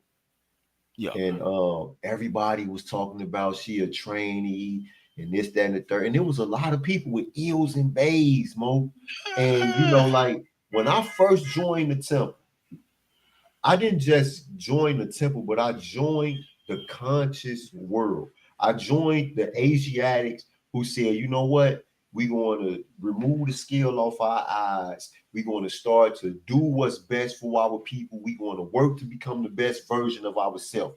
So I'm on the yard, and we African Hebrew Israelites, Rastafarians, we Nation of Islam, we the Moors, everybody. You understand what I'm saying?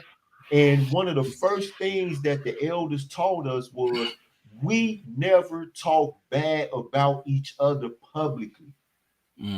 We just don't do that because the others are watching us. And the only thing they would say is, see, they can't even get along amongst themselves. So this was one of the first lessons I received.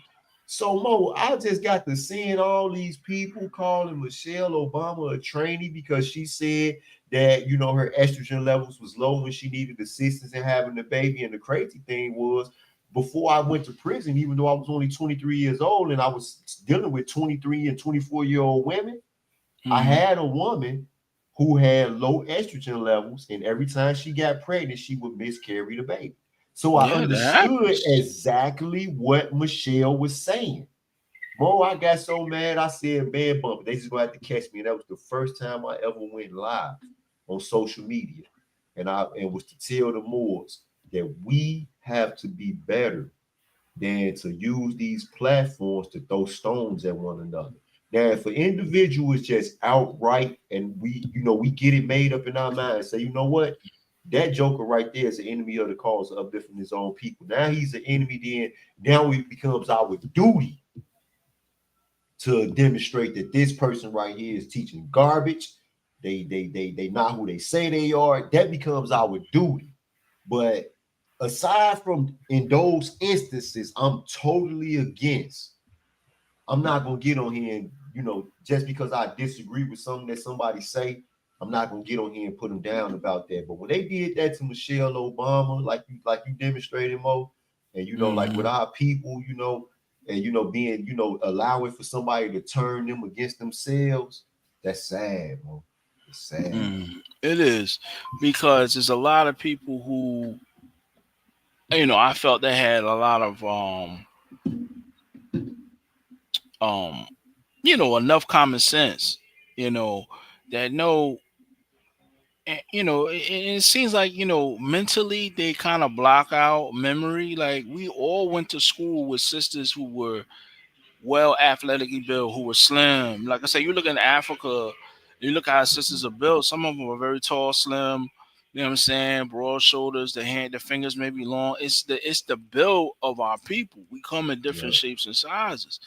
I personally never believed it because when I worked as a care manager in a part of New Jersey, one of my coworkers or one of the office mates, she actually was a cousin of Michelle.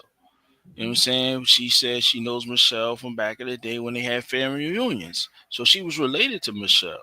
She was originally from New York, but she knows Michelle, and because Michelle went to college at Princeton in New Jersey. Princeton, that's right. You know what I'm saying? So, but she, so this is before Michelle had even won. Obama even won the election. This was during the campaign. She said, "Yeah, Michelle's my cousin. I know her, from times when she was younger, and they used to come to the family reunions." So, and that idea is like, you could tell, you could see young pictures of the sister of Michelle. You know what I'm saying? They have baby pictures of her. So it's all I did is to demean and demand, to dehumanize our women, dehumanize our men. It's because you'll never really talk about any Europeans being men, actually being men or whatever. Like none of the women, ain't nobody saying, Ivana Trump is a man, or nobody saying any other the past, Biden's wife was a man, or none of that. But it's always our people, because it's always a fear for, it's really a European psychology being projected. And when it is, it's Moors are picking it up. They're projecting their psychology and they picking it up. They don't understand is that you're dealing in the psychology of the white supremacists, the white nationalists. When they start saying the earth is flat, you know what I'm saying? The more Al Idrisi proved that the earth was round. Al Idrisi designed the first globe, the astrolabe. You know what I'm saying? He mapped out, and then you had Ibn Battuta, who circumvented the globe, and he in his records and stuff like that, regarding the planet. You have maps from the Piraeus and all that of you know what I'm saying, of the continents. You know what I'm saying? For more, there's more maps. It's just not available because a lot of them are in private collections until somebody feels like putting it out there. But Moors, elders in the conscious community, are gravitating to flat earth. Why? And I'm telling you, the sick thing about it is because a lot of them don't even believe it. They just doing it because it's the next trend. Yes, that's right, Mo. Like Lord Jamal and the FBA and all that stuff. You don't really believe it. It's the trend. Whatever's trending is going to get you. Is whatever keeps you relevant. It's like with on my TikTok, I got a clip of Damon Dash, and he mentions the Moors. That is the most trend. I got 10 point something K views on that. Out all my videos, Damon Dash talk about the Moors, and it isn't even that long. And he ain't even going into details. He's just talking about the Europeans and slaves and the Moors. Moors had them, and that it was something brief. But see, the thing is, it's clickbait. Yep. It's clickbait. I want to show you. Let me camel ride. I'm a camelback ride with you just to give you a measure, right? Go ahead. During COVID, yes, sir. The newspaper, I read a newspaper article. It said that if you made a negative social media post about about the COVID-19 virus, like it wasn't real or something like that, they were averaging 600 likes. So just imagine how many people, just because they want those likes, 600 likes. Like at the time, I didn't really understand that how I ain't never got 600 likes. I've never, listen, I got one of my YouTube videos. Listen, Sheik, one of my YouTube videos got 56,000 views. and I still ain't get 600 likes. You understand what I'm saying? 600 likes is a lot. It is. Yeah. Likes is different from views. Absolutely. You know what I'm saying? Likes is different from views. Yes. But I just know for a fact that that one got trending, and it's the most trending thing because people tend to like a celebrity saying it. And a celebrity like Damon Dash, and no dirt on his name, but the facts is facts. He's not on the top of his game like he was back in the early 2000s. Damon Dash is looking for the next top trend.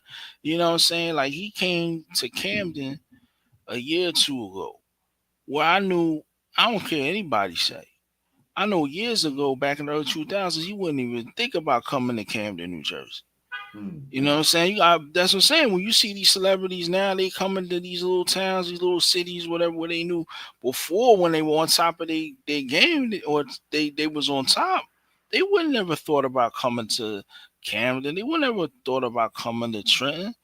You know what I'm saying? Unless you was gonna pay them to come. But now they know that they gotta stay trending. They gotta keep it moving. You know what I'm saying? So, like, Damon Dash, like, when he was, when everything was kind of like collapsing a little bit, especially when Jay had made his move for Rock Nation, you hear Damon Dash talking about conspiracy theories. Now you see him on the was it Hidden Colors 4 or whatever it was. You know what I'm saying? Damon Dash on that? Yeah, he was on Hidden Colors. I never seen the last one. Yeah, I think it was the last one. Reza, Yeah, I didn't see you know the what I'm last saying? one, but he had to be on that one. Yeah. Yeah, and it was just like Damon Dash on it. Yeah, because Damon Dash know this is a trending thing. So what now the freak they got Damon Dash on Hidden Colors for, Mo? Make that make sense. Like, because how he fit? It's a give and take. It's a give and take. Damon Dash, even though he's not on top of his game, he still has an appeal, right? Wow. So I get you. I put you in the video, whatever. You're going to attract people to the information because people are attracted to what you did back in the early 2000s. You're still a celebrity too. You're not on top of the celebrity hierarchy anymore because it is what it is. But now you're a trending individual, and you're now. The two sisters, Mo? Yes, sir. Dr. Frances Cress Welsing. Yes, sir. They told us about this. Dr. Marimba Ani. You understand what I'm saying? Like, they told us about this. And at the time, it just so happens that, coming, like I said, coming into the Moorish Temple of America, I was listening. You understand me? Like I got chased into the temple, so I was like, I need some help. You feel me? So I was really being attentive to our people, our elders. When the Prophet Noble Drew Ali, I heard the Prophet when he said, if you want European Grand Sheiks, I'll give them to you. So I already understood, like, you know what, let me avoid that trap. You drawing? And then, studying the one-on-ones, they just because, you're it's not a European per se, but the individual who you listening to doesn't accept that they teaching though. You understand what I'm saying? So now I'm like, you know what? I'm not falling into that mix. I'm not falling for that trap. But Dr. Marimba Ani and Dr. Frances Cress Welsing, two women, they warned us about this. You understand me? Both of them, they warned us about. And Dr. Frances Cress Welsing, when she first said it, she was so raw and uncut, and so she just threw it out there like, look, this doggone Joker is so afraid of you that he's going to try to discredit you, dismantle you, dismember you, do anything to diss you. You understand me? And I think that was kind of like we wasn't yet prepared, or I know that myself personally at the time, I wasn't yet prepared to take that in. But then Dr. Marimba Ani, when she demonstrated the Urugu and she broke it down, she broke this Joker down. Like the Quran talk about the pliant substances. You understand me? She broke this Joker down into pliant substances that we could observe and study every single solitary part. So by the Right. time I got done studying them, now I come into this and I'm trying to understand how is the Moorish, the members, you know, like for ones who don't know what the truth is about themselves and their ignorance, you know, it's our job. The prophet said we are teaching our people their nationality and divine creed. So Right. I'm okay. So now if they don't know, I feel like it's a failing, it's my failing, it's not their fault. But for the members, you understand me? Mhm. For the members, for those who do go into Sunday schools and do go to Friday and do open their Qurans and read them Mhm. and study their 101s, I'm at a loss for words, I'm Right. it's kicking my butt. Oh, because they're not necessarily, and it's sometimes it's from the top tier all the way down to the members. It's how are they being instructed? How are they being intrigued and pulled into the lessons? How the lessons unfold? A lot of members and even leaders don't even know how to properly read chapter 47. You know what I'm saying? That chapter 47, you gotta pay attention to every punctuation that's put down. So let's say they say the Moroccan Empire, or they talk about the Moabites. You know, these are the true founders and possessors of the present day Moroccan Empire. Okay, that line right there, and is just an injection into the sentence. He injects a thought. The prophet's injecting a thought into that paragraph and saying that you or the Moabites are the founders and true possessors. You know what I'm saying? Of the world. So it's what he's saying is basically it don't matter who's in charge now. It doesn't matter what they say or what they're saying now about Morocco. Man, this is 1927 or 19, it's 1920s. He's saying it doesn't matter. The Moabites are the founders and the true possessors. That's their name. So, and then he connects you to the Moabites. So he's saying that you are the true founders and possessors of the current day Moorish, Moroccan Empire. You know what I'm saying? So it's an injected thought for you to realize what you're observing in the text of chapter 47. You know what I'm saying? And it's not for you to grab a flag and run out in the middle of the street and say, this is my land, this is Morocco. You know what I'm saying? You gotta, because you don't get the whole story. You gotta get the whole context of the history. So, but that's what I'm saying. That when you unfold it, the how you unfold these lessons is going to draw the members in. And what happens is that when you're not getting, a lot of times the the the the the sheiks and a lot of these these temples and stuff, they're not necessarily unfolding it right. And what happens is they're more of coming off like it is a sermon, in a sense, like in a sermon type of matter of how they project these lessons towards the members. They're not necessarily breaking it down like, look, it's like a science class. Like, listen, the truth, there's an article, I don't have it with me, but there's an article that was in the Moorish Guide, and it breaks down the idea of what we believe, and it really was talking about what a leader or what a sheik should know. And in that article, it says that we blend religion with science and there's no conflict. Islam. You know what I'm saying? And that's the process how everybody's supposed to approach these lessons. Today is Sunday school. Brother Keith Dandrizel, he actually pulled out a chart on he had set a screen up, he put the chart on the screen, and he talked about the light wave bands, and he talked about how Allah, and how basically matter moves, and the waves and the frequencies, and how where would the spirit, where would the spirit realm be in accordance to this chart.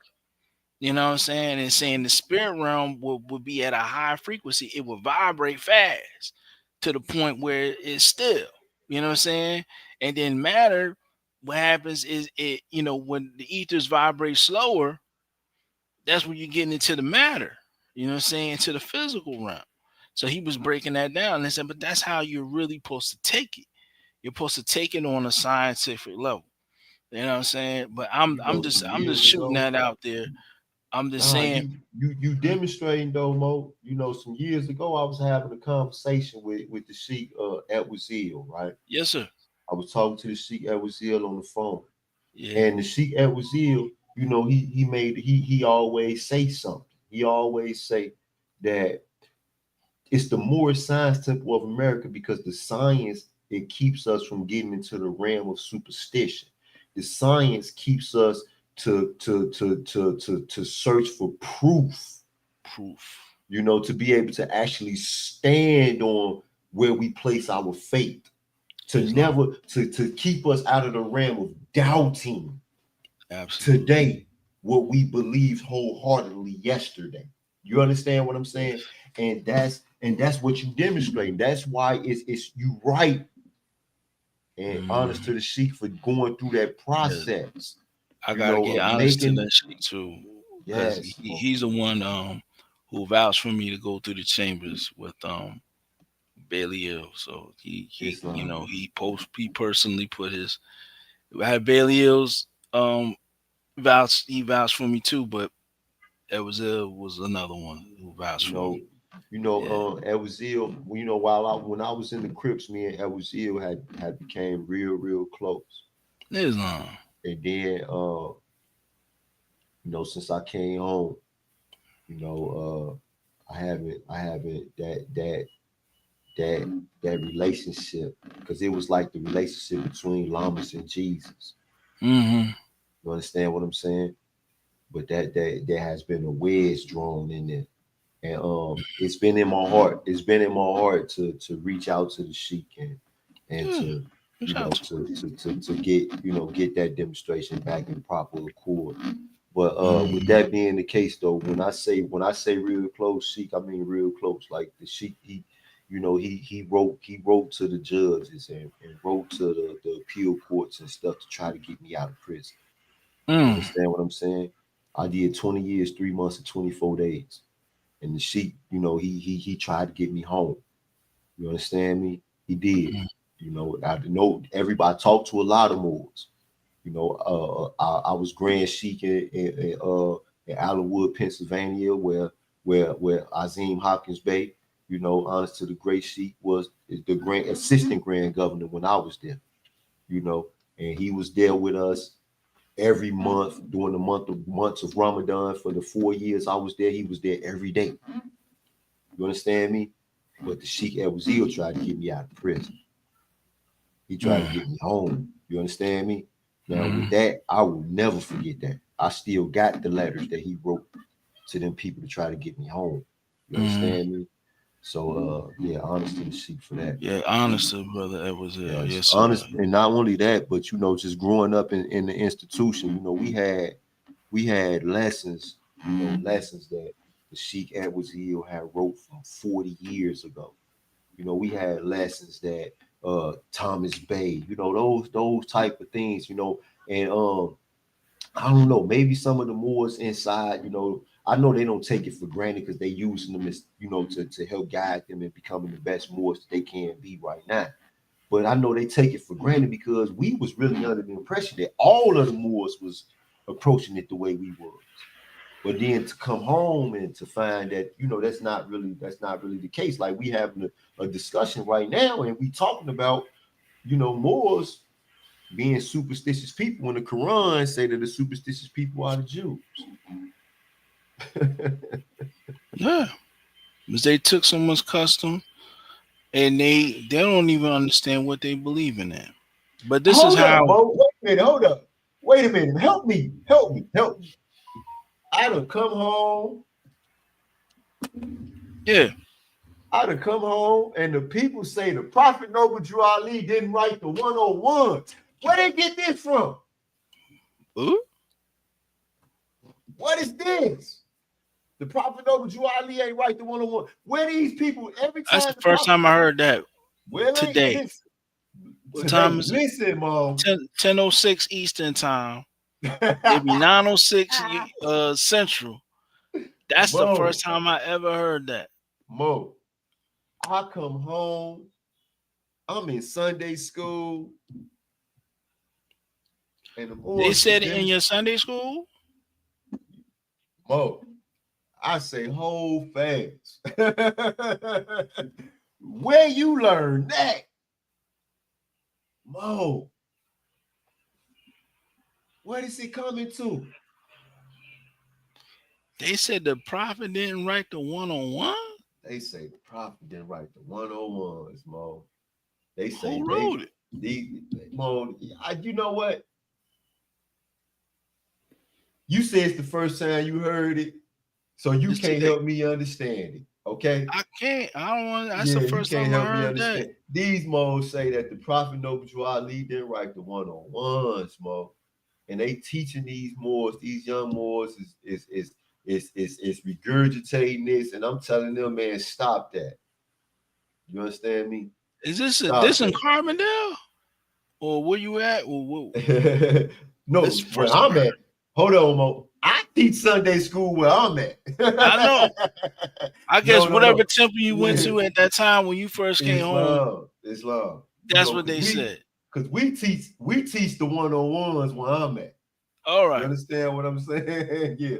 No, I'm not saying where you at now. I'm talking about when you first came home. Yeah, Mo, that was the craziest mess I ever. That's wow. In my whole history since I've been a member of the Moorish Temple of America. I can't believe that was actually uttered. Yeah, Mo. They say the prophet Noble Ali. And I'm trying to understand because the teacher must confirm himself to the questionnaire. And this is what happens though. This is what happened. And this is another conversation that me and Edward Zeal had years ago. Me and Edward Zeal had this conversation because I ask questions. Whenever I get around these elders Sheik, I ask them questions. I want to know. I don't want them to leave this plane without passing on what they got. That's why I say master student. I'm a pupil. I want to learn. I'm here to learn. You understand what I'm saying? So whenever I devise questions in my mind, I pick up my phone. Like I text the Sheik pray the ill that whenever I call them, hey Mo, when you was a young Mo and you was with these Moors and you asked them this question, what was the answer? You understand what I'm saying? So Edward Zeal, we was having this discussion, and he talked about that time that you brought up earlier, when the Moors was, contending one against each other, all the different, that crap, right? And well, during that time, the chambers was closed. It wasn't no, the prophets wasn't no, when Moors wasn't getting really made adepts, Moors, the real adepts was, it was confusion. So what happened was you had a lot of Moors who wanted to bring up and open up their own temples and start this, that, and another, where they started making up stuff to put inside of their chambers. Right. And then you had a lot of this crap. This was this is what the Mo gave me. And I had to think about it. And I was like, wow. That's where all this, that's how the UCCs and the sovereign citizen ideologies and all of this all of these other this stuff adopted from different schools of thought that may look and appear similar to Islamism. A lot of this stuff, because the Prophet Noble Ali demonstrated that this is the old time religion. So a lot of these things may be similar. But as an institution, as a distinct school, there are differences. And then in the Moorish Temple of America, ones had started to bring in all of this stuff more, and it just took on a whole different type of form. Like I literally, I was in prison. I had a lot of time. I wanted to go home. So it was a brother from the Nation of Islam who first introduced me to the Uniform Commercial Code. And he told me that the Uniform Commercial Code can get me out. Now, mind you, between then and now, I went to college for business law. But at the time, I didn't know nothing about this stuff. All he said was it could get more. I bought all the books. I bought all of them. I bought the redemption manuals. I bought the cracking the codes. I bought the redemption Hoy judgments, the Garcia yeah. briefs. You name it. Right. You understand me? The banker's handbook. You name it. But the whole time I'm studying more science because I understand that I need to change. Right. And more than anything else, the way that I have been thinking got me where I was at, and I didn't like where I was at. So I never slowed down with studying my divine constitution and bylaws in the Holy Quran. And as I studied, and while I was doing this stuff, they didn't swear, Mo. I seen the little things that other people might not see. Right. If you can't tell me to take a financial statement where I'm supposed to place all my property on there, right? And I'm supposed to put my wife, my kids. These are human beings. These are people. And I'm supposed to call them property. It sounds like slavery to me. It sounds like something that the Prophet Noble Drew Ali tells us not to do. So as I'm doing this stuff, I'm sitting here looking at it, and I'm like, this does not square. So even before I knew the actual origin of the sovereign identity movement, I didn't know that it came from Christian identities, people who hated us for real. Yeah. You understand me? People who created this stuff, they really hate us. Right. You understand me? But see, I seen that it just didn't square with the prophet's teachings. It doesn't. It don't, Mo. See, with the UCC, first of all, it is a real universal, the uniform commercial code. Uniforms commercial codes. Code is real. Yes. But it's being mishandled. That's right. Because it's not going to get you out of jail. No. You know what I'm saying? It's really just to protect your property and your assets within contracts and doing commercial business. Because where I used to live, not too far, is a town called Morristown, and I forgot the name of the road. Morristown has a uniform commercial code office you can go to. Of course, Morristown's a rich town. A lot of Europeans, so of course they're going to have a uniform commercial because they deal with that stuff. They have a lot of assets, a lot of business owners, a lot of CEOs and people who are at upper levels of corporations. They reside in Morristown. They have a lot of mom and pop shops in Morristown and on their main streets. So they are going to have a uniform commercial code because that's a lot of times that's a lot of information that a lot of our people are not privy to. So what happens is but the sad thing is when we get to it, it's always on some how can we get out of a jam and so forth. We're not really taught it properly. During the early 90s, when the Moors when this information started to really fester, this is what a lot of Moors did. This is even what the Washita did. Anytime there was a seminar, whether it be Johnny Liberty, redemption seminar, depending on who was teaching, whether it be what's his name, David Wingate, you know what I'm saying, with the quantum language. No, David Windmiller, sorry, David Windmiller. Quantum language. They would send a member, they would pay for their access to the seminar, give that member or that one individual all the money they need to go to the seminar and bring back the information. This is what Moors are doing. This is what the Washita was doing at the time. This is what the Gray Seal was doing at the time. This is what a lot of these Moors were doing at the time. They were sending people to on these missions to get all this information, and all they did was basically make it Moorish. Okay, so what it is, they were bringing a lot of this information into the community and the idea, and they would mix it in. They would utter Noble Drew Ali's name every now and then and mix the symbols. So that's why a lot of people now were confused on what is what. You know what I'm saying? And then you get these new groups that are coming. They're just camelbacking off of what what the Washington and these others have done, and they're just taking it and moving it further, whether it be the USAR, whether it be the consul courts, whether it be AM, was it AMPAC now, this new group, you know what I'm saying? So here's the thing about the consul courts. The consul court, and I'm gonna tell you where that comes from. Taj and begins to utter it. He's not the originator of it. Okay, he's not the originator to come up with this concept of the Moors need a consul court.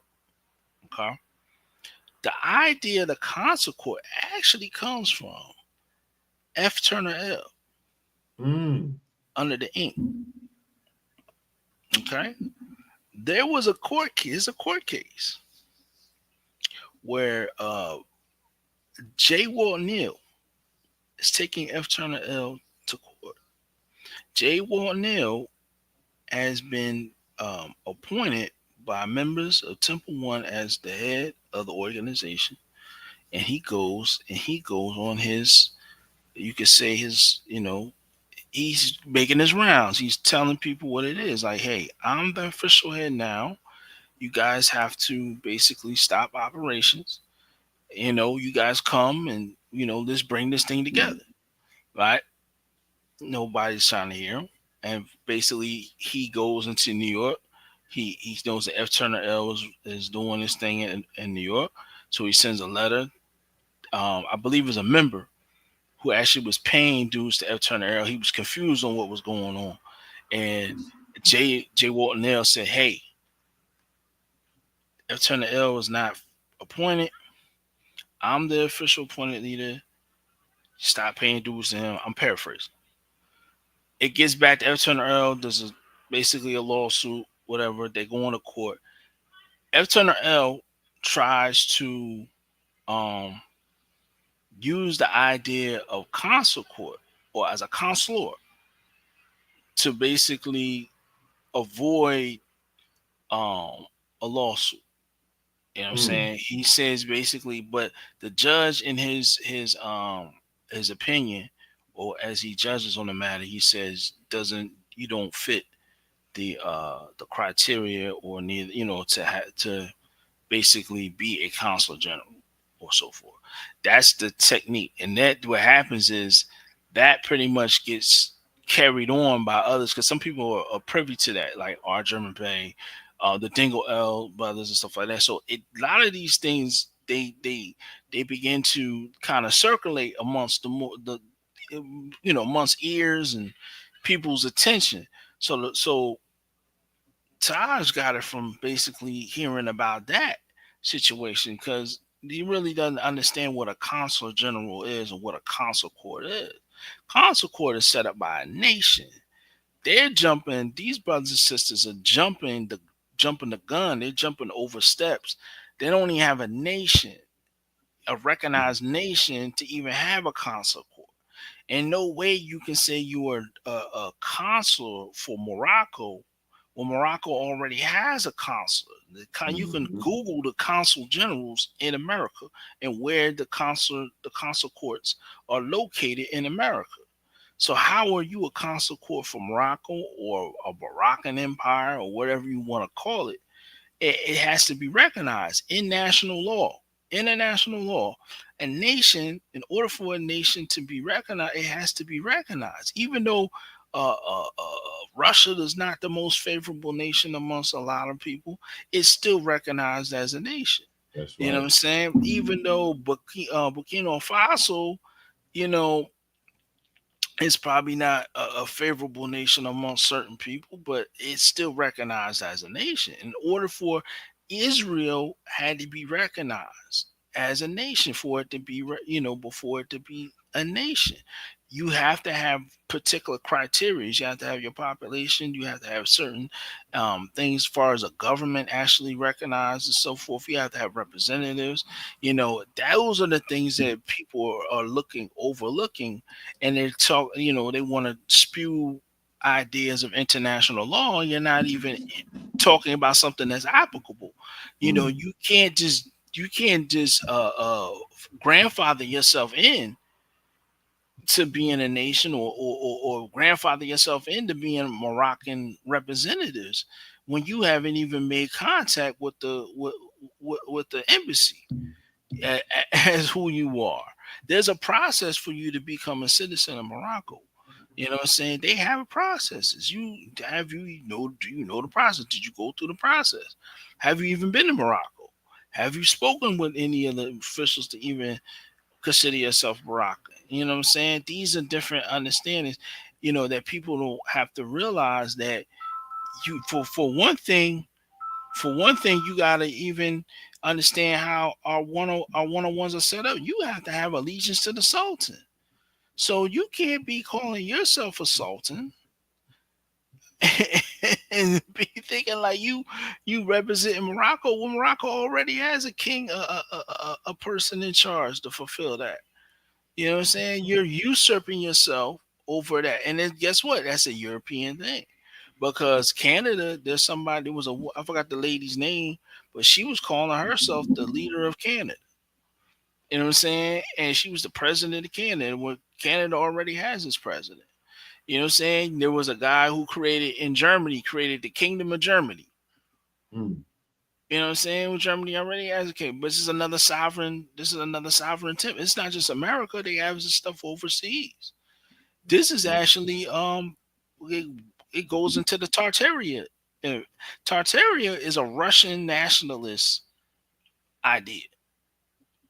It's Russian nationalists who wanted to create an idea of a superior Russia. Mm. Mm. That's where Tartaria comes from. Tartaria, and it getting confused with the actual Tartaria. Tartaria was just a region, Russia, Siberia, and so forth.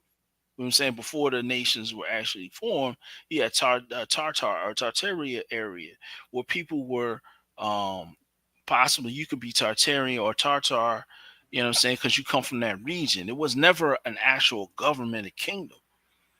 You know what I'm saying? It was never a government kingdom. It was just a region on a map. It was never ruled. You can't name a ruler. You can't name a king or queen or whatever. So what happens is that the Russian nationalist ideology got actually infused into the QAnon ideology. You know what I'm saying? It's whatever it is that can boost white so-called white superiority. And that's what the whole thing idea is about. Because me and you know, and other Moors know, and those alike, Asiatics alike, we know that when digging into the history, everything goes back to us. So the European knows that he doesn't have a real great empire that he can really call his own. You could say Rome, maybe Greece, but even then, we were there. The Greeks, we were there in Rome. But so what happens is, and the trickery is, they'll throw Moors in there. But go ahead and ride that bike out a little more and watch how Moors get faded out the storyline. Mm-hmm. And that's how it is, because it is as a so-called white nationalist superiority a theory, and they're trying to use it to insert an ideology, and that's what the white nationalists are trying to do. That's why they're trying to take over education. It's a global thing. They're trying to create it's a subculture now, but they're trying to create a nationalist agenda to issue a new paradigm, flat Earth, Tartaria, all these type of things, anything that deals with their superiority. And this is, so we have to be careful, because it pushes more times that we promote this, we're pushing this ideology, a xenophobic ideology. And, you know what I'm saying? You see the Moors talk about, well, not Moors, but Asiatics talk about the native ideology, the indigenous ideology, causes separation between our brothers and sisters across the Atlantic in the continent of Africa, and saying we have basically nothing to do. We stood on our own. We're totally separate from them. We have no connection to them. All things that happen in Egypt actually happening here. The Mississippi is the real Nile, and all these type of things. And it's just like, come on. Like, first of all, the Mississippi is not even longer than the Amazon River. The Amazon River is longer than the Mississippi. All the pyramids are older over here than they are over in Egypt. Okay, I'll give you, maybe you want to get that. But at the same time, here's a common question. Did you go inside those pyramids in America? And what did you see? None of them have been inside any of the mounds or the pyramids. None of it. There's no documentation saying that anything was older than the pyramids in Egypt. They first of all, they're just now finding that Egypt had they went under there and they found out they had a whole energy system that they developed under the pyramids. You know what I'm saying? You know Egypt, something? You know something, Sheik? Yes, sir. And to me, this is one of the things that I stand on. And if you sometimes I post our meetings, sometimes I don't. It depends on what I'm saying. You understand what I'm saying? But I stand on this. The Prophet Noble Ali asked us a question. He say, "Who made you?" That's right. Allah. He say, "Who is Allah?" Allah is the Father of the universe. So while everybody is trying to talk about what has happened in between time, this place, that place, Allah is the Father of the universe. Our most ancient ancestor is Allah. That's right. Our most ancient ancestor is not the Cometians, is not the people of Mesopotamia, is not the people of America. Our most ancient ancestor is Allah, who created all of this. So all of this universe is mine. So that whole Ethiopian ideology of splitting this place from that place and that place from this place and arguing over it all, I do not prescribe to it, period. Right? Because at the end of the day, it's all distraction. It's more European psychology. Because and that's the what Europeans knows truth mode. Yes, because he knows he's the minority on the planet. And that's not nobody's fault, but that just happens how the chips are made fall. That's how they fell. You know what I'm saying? And the truth of the matter is, you have an ideology within the QAnon and along with the white nationalists called the replacement theory. Yep. And replacement theory is the idea that they know that their population is not sustainable. Yep. So this is why you have office, a lot of and I'll be honest, those particular individuals who bear badges upon themselves, who wear the badge, who take it upon themselves to intentionally murder, innocent people, innocent Asiatic people. You know what I'm saying? And it's really, and I'm not speaking because they are very good officers out there who do their job, do their duty, and it's many of who want to speak out against the injustice that's been going on, in those police forces. But the idea is that there is a replacement theory circulating within law enforcement, circulating within higher levels of government and so forth. You know what I'm saying? It exists. And they're afraid that their population will go away. You know what I'm saying? So, they're afraid. So therefore it's like, all right, well, we got to clip them. We got to clip them this way. We got to clip them that way. You know what I'm saying? And that's how, that replacement theory is definitely one of the driving forces for a lot of stuff what they're doing. You know what I'm saying? She told her, remember in the ISIS papers? Mm-hmm. She told us, did she say that?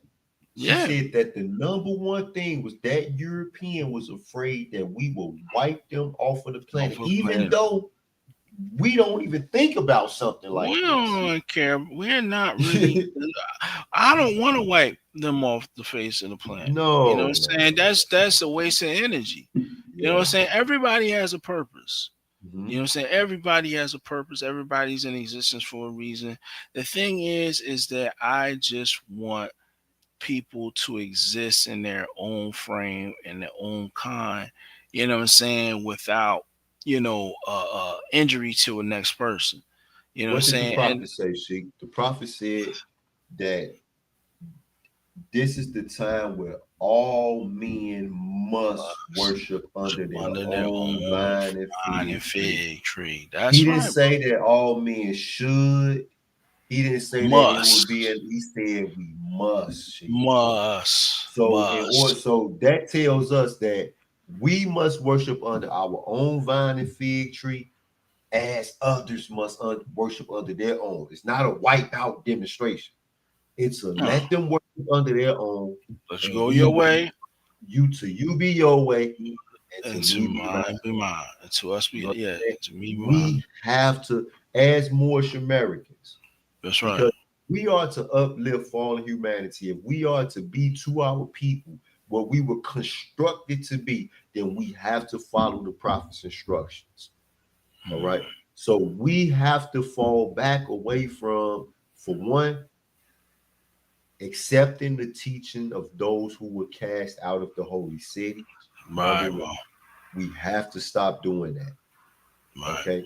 Number two, we have to recognize Allah as who Allah is. Allah is the Father of the universe. He is all God. All God. All right. He is all mercy. We have to recognize Allah for what He is. Okay. We cannot keep accepting that there are gods other than Allah, right, whom could contend with the title of great God. All right. That's right. We can't let that happen. We have to stop, okay? Because this is another thing that irks the crap out of me. It irks the crap out of me because Satan gives himself the title God. First, all right, yeah, self-appointed.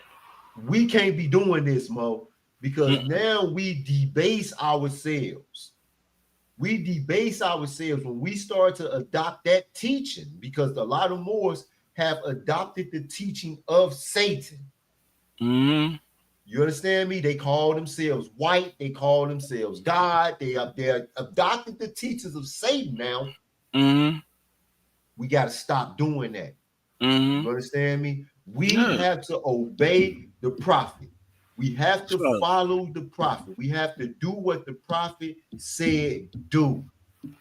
Hold on, Mo. We got a Mo on YouTube who this Mo done made like 1 million comments. Let me see what he talking about. Oh yeah, you're not gonna understand that. That's that dude Lee Muhammad Bey. All he does is bomb with pointless information. Oh yeah. Also, you hip to him already? Yeah, he's on, like, there's one group that's all him, and all he does is just type random stuff. It's like sometimes I have to ask him, like, what does that have to do with the topic? I mean, it's factual information, but it's just like random. It's not even in sentence form. Because some other Moors do this same thing. He's a prime example of dysfunction in the Moorish community. He's a prime example of the dysfunction in the Moorish community, because it's like, bro, all you're spilling these facts. This is your ego. Yeah, it's borderline narcissistic. Because when we be having conversations, not to cut your wisdom, we'll have conversations in posts, and he'll jump on there and just randomly bomb it with information that has really nothing to do with the conversation. You know something, Mo? That's something. I don't know where that came from, but you know, it's quite a few Moors who do that type. I'm not gonna say their names and stuff right now. But I remember when I first came home, one of the Moors, he just, you know, he got on the post and he put a whole Mo. I'm like, did he already had his stuff written out? I know he didn't just write this whole book of stuff that has nothing to do with the post and just post it. Like, what? But you know something? I used to think the same way when the Moors used to try to claim everything. You know, when the Moors was like, yeah, the Vikings, that was us. We did everything. Oh, that Mo got kicked off. I don't know what happened. But yeah, that was something that got to me. The Moors would be like, everything that happened in the history was the Moors. The Moors did everything. And I'd be like, man, some of this stuff that y'all claiming that we did, I don't even want to be associated with that. Like real talk. Like, there you go, Mo. Yeah. But yeah, so the Moors would be like, man, the Moors did this, the Moors did that. I'd be like, man, some of the stuff that y'all trying to take credit for, I don't even want to be associated with. Yeah. It's all basically what I would say. It's all basically ego gratification. I know this amount of information. I'm gonna hit you with this and this information and this and that and this and that. And sometimes we're on this conversation. What's even when we're talking, or even if some people be like, well, where's this? Where's the this? And where's the money? Where's the finance and the treasury? Da da da da da da da. da. And it's just like, okay, you're asking a valid question, but you're not asking it in the right setting. You know what I'm saying? And that's the issue. Yes, that's a good question. But when you understand the history, because that's what I specialize in basically is the history, you'll understand what happened to the treasury, where is the treasury at, right? You know what I'm saying? And I can give you a good breakdown of, well, not a breakdown, but I can give you a synopsis of where is it at. You know what I'm saying? But at the same time, some people just want a quick fix, and because they don't see the quick fix, they question the movement. They'll come with their questions and stuff like that. So it's a lot of times, it's a lot of people. There's no real patience. You know what I'm saying? In that, you know what I'm saying? There's no real sit down and let me understand things. Sit down and let me really process this thing. You know what I'm saying? It's more of a quick, everything has to be a quick fix. Everything has to be a quick understanding.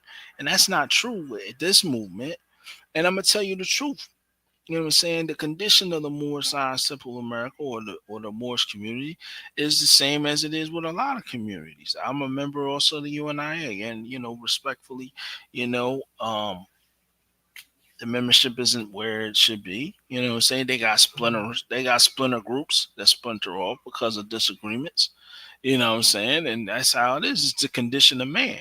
And some people have to understand, we have to look past that. We have to look past the ego, look past the condition of man, and we have to look at a goal. Anytime you join something, no matter what group you join, the idea of that organization should be primary in your understanding, your mind, and your thought, whether it be uplifting for humanity, the five principles, Prophet Noble Drew Ali's divine plan of the age, Allah's divine plan of the ages, via our prophet and founder Noble Drew Ali, should be the goal for everybody.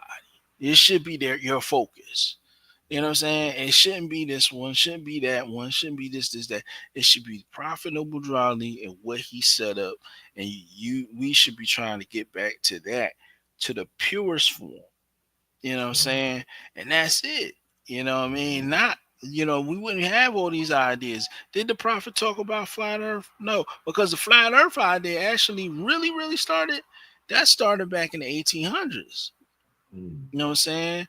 That started off in the 1800s. It was a flat earth. No, let me say flat earth actually was in existence before then, because the Norse or the Viking community, civilization, they actually believed in the flat earth, and other European and those who didn't have knowledge at that time believed in a flat earth. You know what I'm saying? They believed that they would fall off the earth, you know what I'm saying? Until really the Moors, and even before those Europeans, our ancient ancestors actually knew that the earth was round. And so for that idea, it's in the Quran. Talks about the earth looks like kind of like an egg shape. It's round. So, but those ideas, it festered up in the 1800s and then went on, resurfaced within recent times. You know what I'm saying? So we wouldn't need that because the prophet never talked about that. You know what I'm saying? He never explained that. You know what I'm saying? He said the earth is round, the body is spherical as the earth is. You know what I'm saying? It's you know, so the earth no, the body is as round as the earth is. It's in the Holy Quran of Moorish Americans. It talks about that. You know what I mean? So yeah, we don't believe, you know what I'm saying, on a flat earth. More shouldn't even subscribe to it. It shouldn't even be an idea. You know what I mean? There's certain things I understand the European, and I was talking to I was talking to my lady friend, sister friend. She actually, you know what I'm saying, me and her are very close. Um and basically, you know what I'm saying, love this sister to death. But she even hit me with a question. She's, you know, and she said, and she was honest at that point. And she said, you know what? It's just because of the Europeans have orchestrated, and I paraphrase what she said, they orchestrated so many lies in their education, you know what I'm saying, that, you know, you don't know what to believe. So, and I explained to her, you know, and I said, well, you know, we have evidence. And like I mentioned, the wars prior, like Ibn Battuta and Al Idrisi, who were monumental in um, understanding the Earth's structure and you know, far as, you know, it being round and spherical and those type of things. And there was other Moors as well who created devices to actually measure the curvature of the Earth at this during Andalusia. You know what I mean? So, you know, I had, so when I explained it to her, and she understood, because I said, remember, this is way before NASA. This is way, but NASA's only camelbacking off of what the Moors did, or what, you know, saying what was already built. Yep. what we already built. So it's nothing. It's really nothing new. It's just they just further along what was already the premise of understanding what the Earth was. You know what I'm saying? So it's not nothing new. See, the QAnon and these different groups or this ideology will, like, say, try to put a conspiracy in everything. You know Or this something though? done. Go ahead. Listen, Yeah. Sheik, because the Mhm. Prophet Noble Drew Ali Mhm. in the Quran, he don't make an assumption. He tells us something. He says, "Dear readers, Dear readers, do not falsely use these lessons." So first and foremost, Moors are readers. Moors are people who investigate for themselves. Okay. Well, we have come into an era of time now where this criteria, we not sticking to the criteria no more. No, we're not. You understand what I'm saying? The Prophet, he established criteria. He say this is for those who think their conditions can be better. He said if you have race pride and love your race, join the Moorish Temple of America. He say dear readers. He say fathers. He say mothers. He say husbands. He say wives. See, he's already establishing what type of people comprise the Moorish Temple of America. Well, now that we look around, we are finding that there are people here with nationality cards, eels and bays like you and I, but they don't have this same criteria. They are not readers. They are not fathers. They are not mothers. They are not husbands. They are not wives. They don't have race pride. They don't love their race. You understand what I'm saying? So this is where the issue lies. Right. This is where it lies. And then it gets even worse because we can go up to the top and find grand sheiks and divine ministers of certain groups who don't fit the basic criteria of membership. Nope. Okay. So with that being the case, you know, we this is the longest episode of Paradigm Shifting the podcast ever. Sorry, bro. Yeah, yes. No, don't sorry. Islam. Guess what? Mo, listen, I do this because my whole goal is to shift paradigms. My whole goal is to have these type of conversations, you know, where, you know, we can actually, you know, present real live evidence supporting why our opinions are what they are, why our beliefs are what they are. You understand what I'm saying? And then in hopes that people, if they disagree with us, they will have enough courage to investigate what we saying. You understand what I'm saying? This is the whole point. I don't care about time. I don't care about money. I put a clip on this podcast that I know is going to strike it. I know it's going to strike it. I don't care, because the only thing it's going to say is it's going to put an X through it. I'm not going to get paid for this particular podcast. So what? All right. The only thing I care is that people who watching know and understand that these mind jackers, I got that from ChatGPT, that these jewel thief, mind jacking jokers who creating these QAnon conspiracy theory demonstrations, these UNC 607s, who has brought European teachings. They want to teach you about the spiritual teachings of the Greeks when he started talking about Sophias and all. That's European stuff. That's a watered down version. Okay.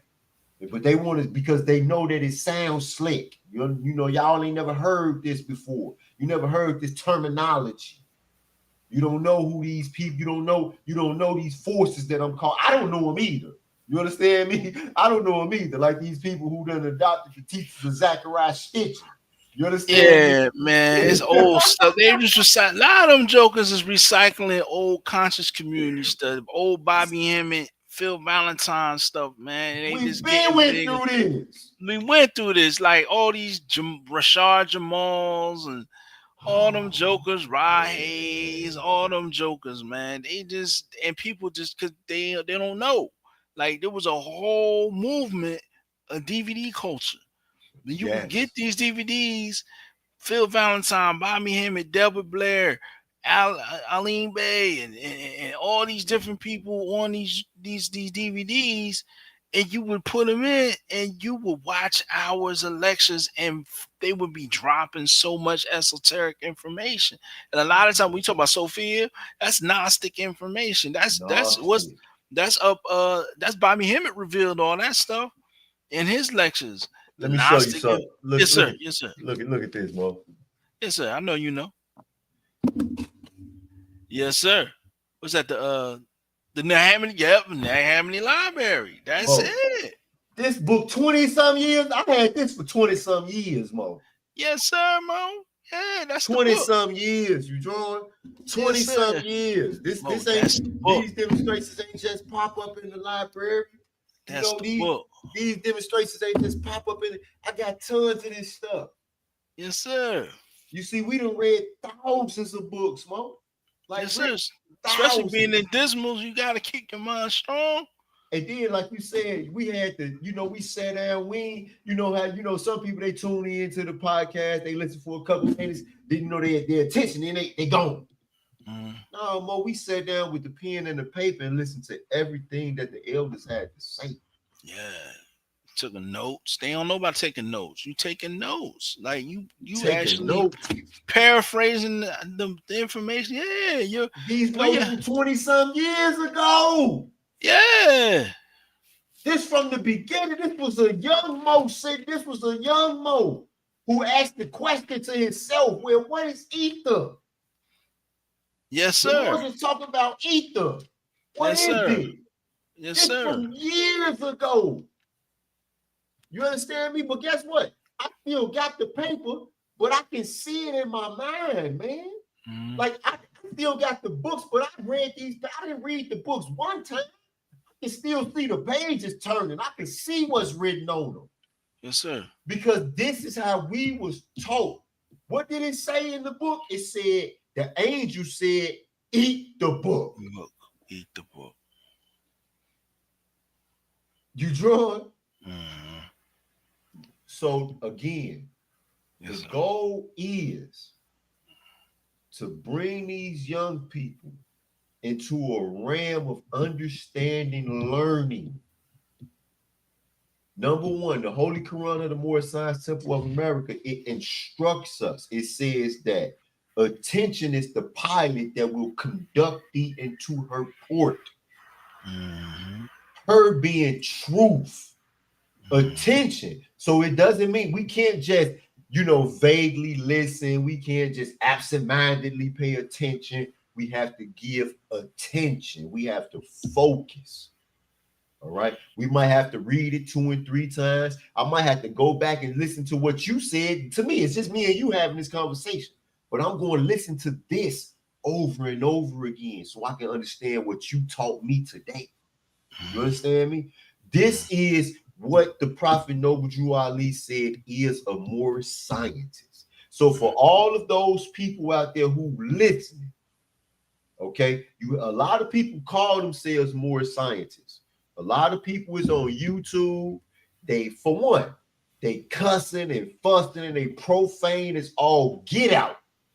And then they calling themselves master teacher. Stop it. The Prophet Noble Drew Ali said that profanity is prohibited even in the mildest form. So for those of us who mildly use profanity, we know that we still got a lot of growing. Right. So the last thing that we're going to do is come on these platforms and say, hey, I'm the master teacher. I ain't even got that little control of my mouth right. You understand me? So with that being the case,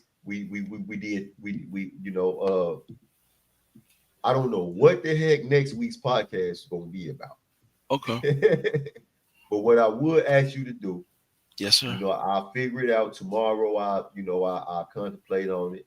I look at what I've been doing because, I had a lot going on in my life. More lifestyle, life is hard. My queen got diagnosed with cancer. Oh man, she went in the ring with that. Oh, don't hey Mo, she put feet and hands on it. Yes, sir. Praise Allah. Hands on it. Oh, praise Allah for. She put feet and hands on it. But that was something that that detoured me from being able to come on this and keep doing this consistently the way that I was. But now we back to it. So tomorrow I'm gonna sit down, I'm gonna look at what we've been going through, what we've been going over, and I'm gonna ask you to come back next week. And whatever the subject is, what I mean, it's probably gonna be you. I'm gonna, what I'm gonna do. I love having the elder, Pray to Ill, on the board with us. So I'm gonna probably ask Pray to Ill to come on board with us. And I'm gonna get my Mo Sheik Ill. Me and Sheik Ill was in the Crips together. He was the Grand Sheik, I was the chairman. You know what I mean? And, all right, man. So next week, we'll come back with whatever the topic is and try to shift some paradigms. You with that? Yes, sir. I'll try to see if I can properly plan to navigate a little better so I can be here at a good time. Islam. Sheik. If whatever happens, we know what life do. Life. It is what it is. Yeah, you understand me? With that being the case, if you notice, I haven't said like, share, subscribe, none of that. Because I ain't want to cut what we was talking about to proselytize the people into following my page. You understand what I'm saying? That's not what it's about. So with that being the case, this is what the people know me for doing. I usually just hit this button and then I hit this button and then I. All right. Now that goes against everything that you've been taught your whole life. Everything you've been taught your whole life. You've been taught that you think with your mind. But in the Quran, it talks about what the mind does. Think about some of the things the Quran says about the mind. Jesus said, let us forget the body. He said, let us forget the flesh and go with mind. And go with mind. So therefore, he is identifying that the mind is a vehicle that we could use to transcend boundaries, that we could use to transcend time and space. So when the Prophet Muhammad, he talked about going from Mecca to Jerusalem and back to Mecca in one night, the night's journey. How did he travel? He said he traveled on an animal called Barak, and this animal in one stride, he moves as far as his eyes could see at the speed of thought. At the speed of thought, he was traveling with the mind. You understand what I'm saying? What else did he say about the mind? He said, these tools remind me of the ones we handle in the workshop of the mind. So he's telling us that there is a workshop in the mind. And he's saying where we build up thought. He said, where things are made of thought and where we build up character. Now he's telling us what we're supposed to be doing in the workshop, but that's not what you have to do because your mind is yours. You can change it when you want to.